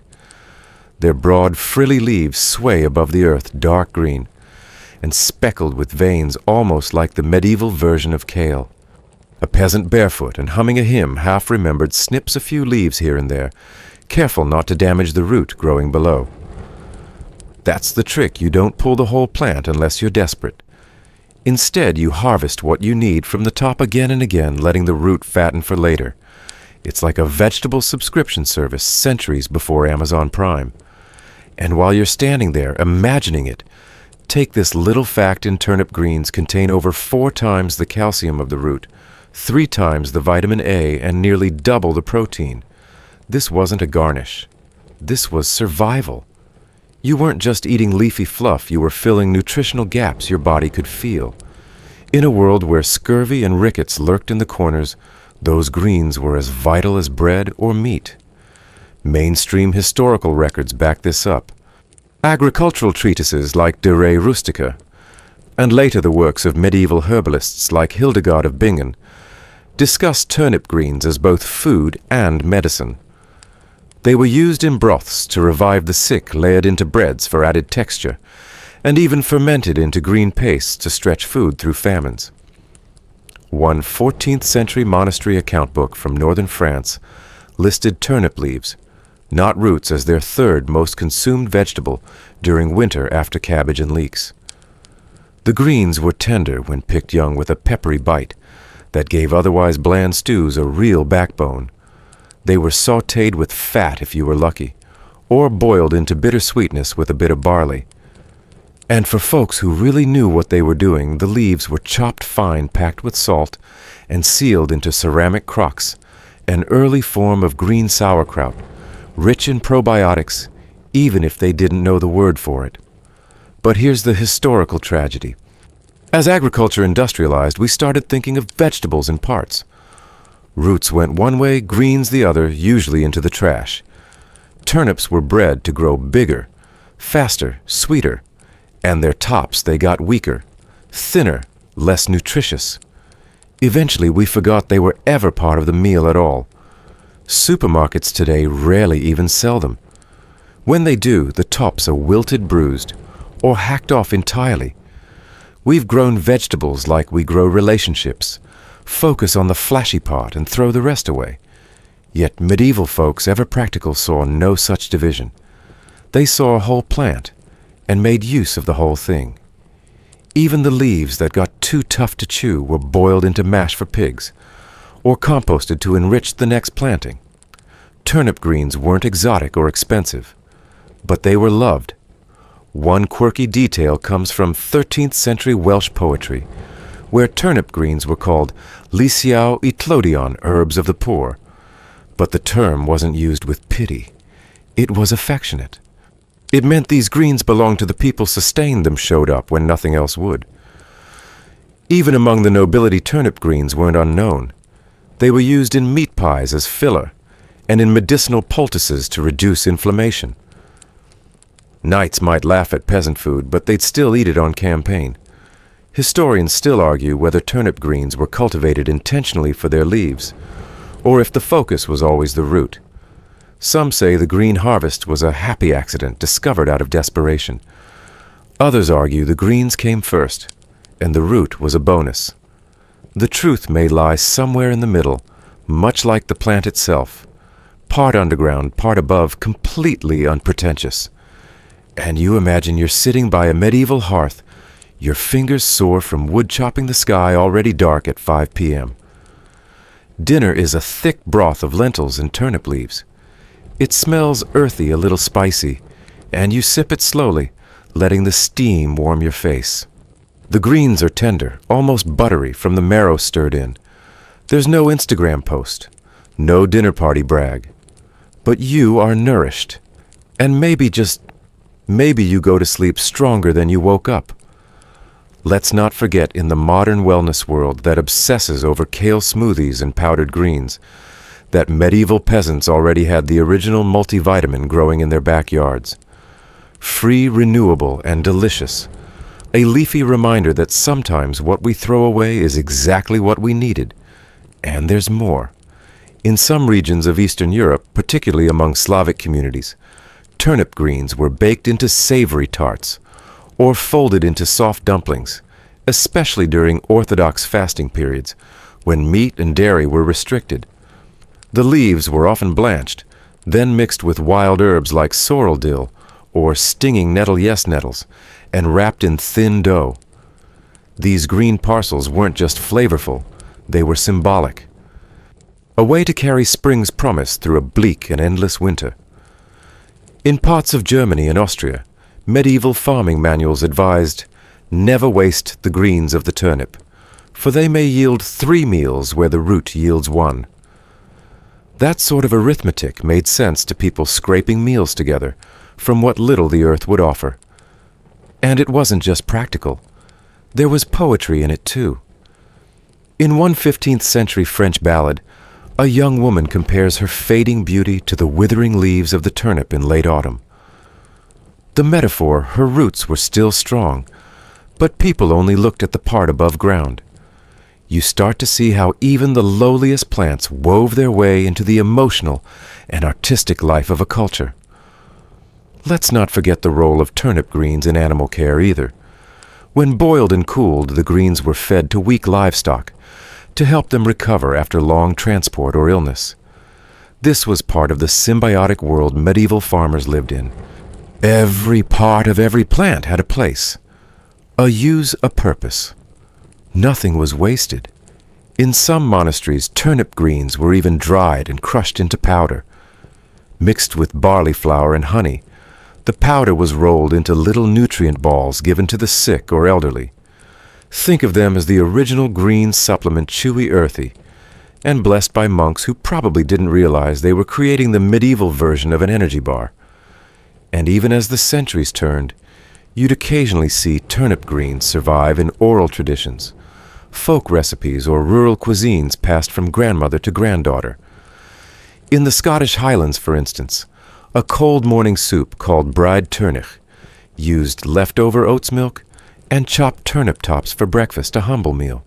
Yes, but beloved. So how did we lose them? Blame aesthetic marketing, faster shipping, and a growing distance between eater and soil. Leafy greens wilt fast. They bruise easily. And in a world where vegetables are sold on looks more than nutrition, they just didn't make the cut. Our ancestors picked greens with their hands. We now swipe through pictures of flawless produce filtered to perfection. Something's been lost in the exchange. And yet it's not too late to bring them back. A few small farms and heirloom growers are rediscovering turnip greens, encouraging people to eat the whole plant again. Gardeners say they're easy to grow, quick to harvest, and resistant to pests. In fact, they might be the most forgiving vegetable a beginner can try. If you've ever sautéed spinach, you can cook turnip greens. Just give them a rinse, toss them with olive oil or lard, if you're feeling historically accurate, and add garlic or nutmeg. In 15 minutes, you've made something your medieval ancestors would have recognized and probably envied. So the next time you see a turnip in the grocery store, think about the forgotten part. Ask the clerk if they've got any with the top still on. Or better yet, grow your own. You'll be reclaiming more than a vegetable. You'll be reviving an ancient way of thinking, that food isn't just what's at the center of the plate, but what surrounds it, what supports it, grows with it, and nourishes the whole. Even now, centuries later, the leaves still whisper, "If only we'd listen." If you've made it this far, congratulations. You've just wandered through a forgotten farmer's market, spanning centuries, one vegetable at a time.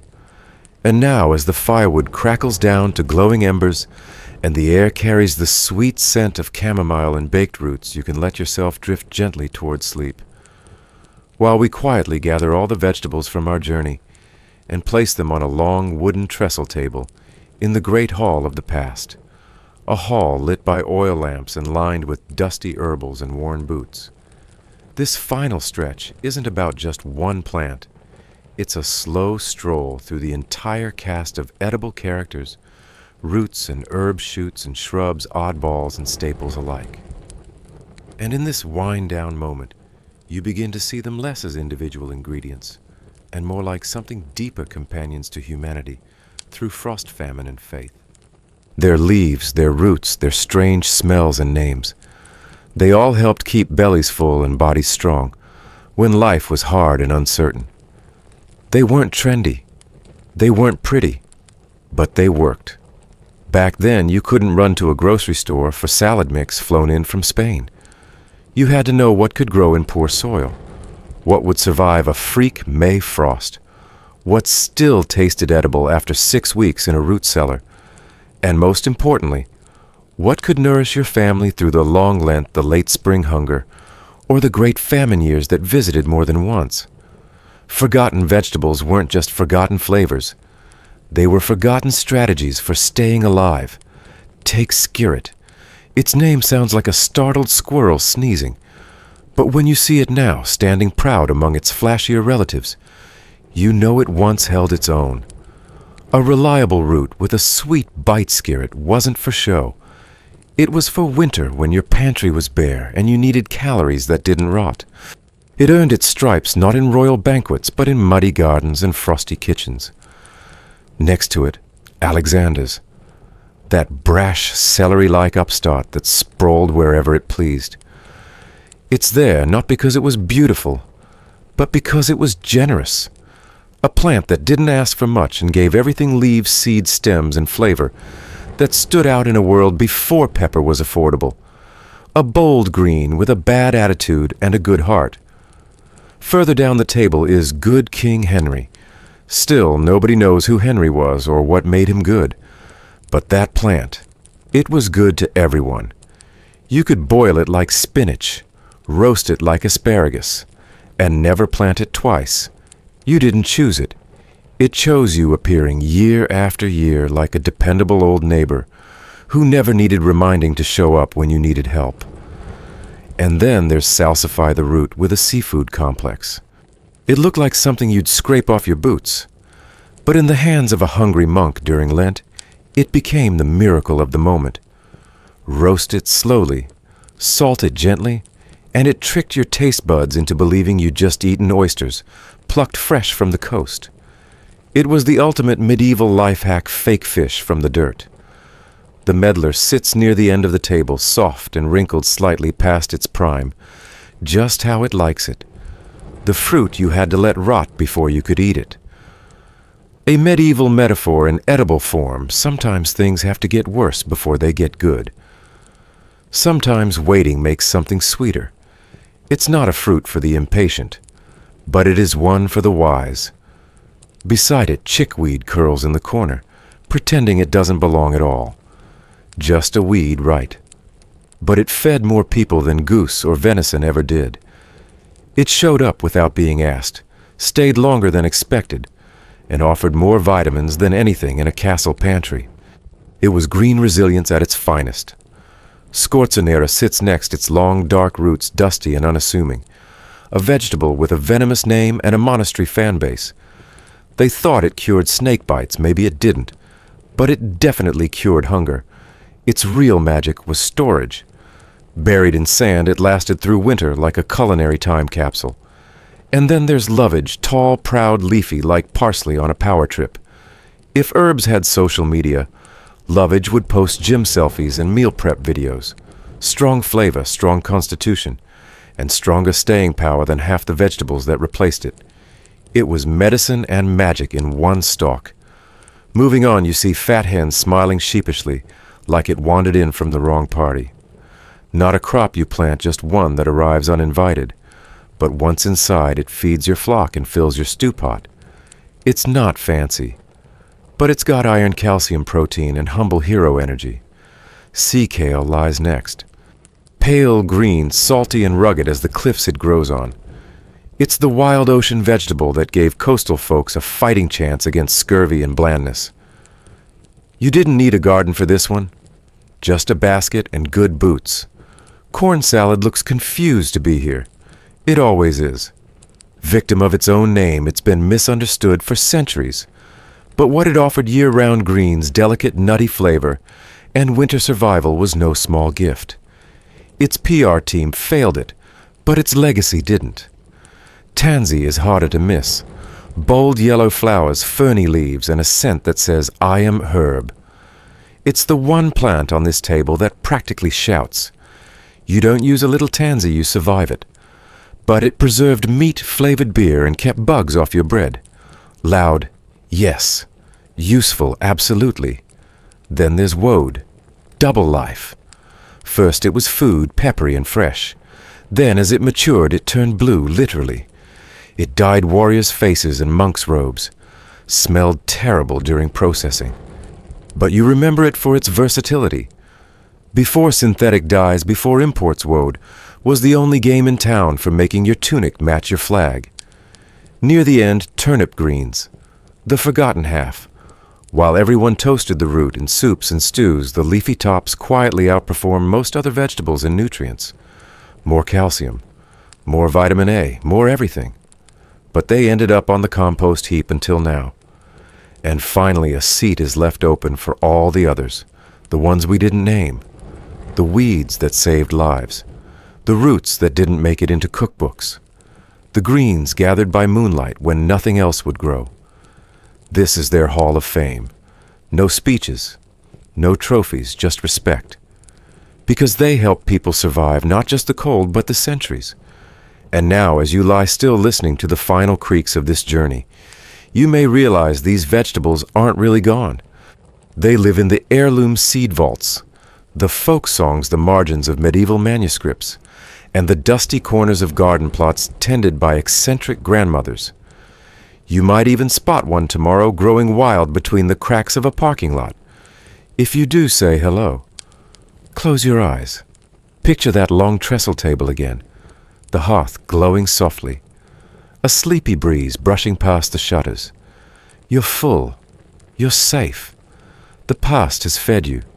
And tomorrow, if you wish, you can grow something wonderful again.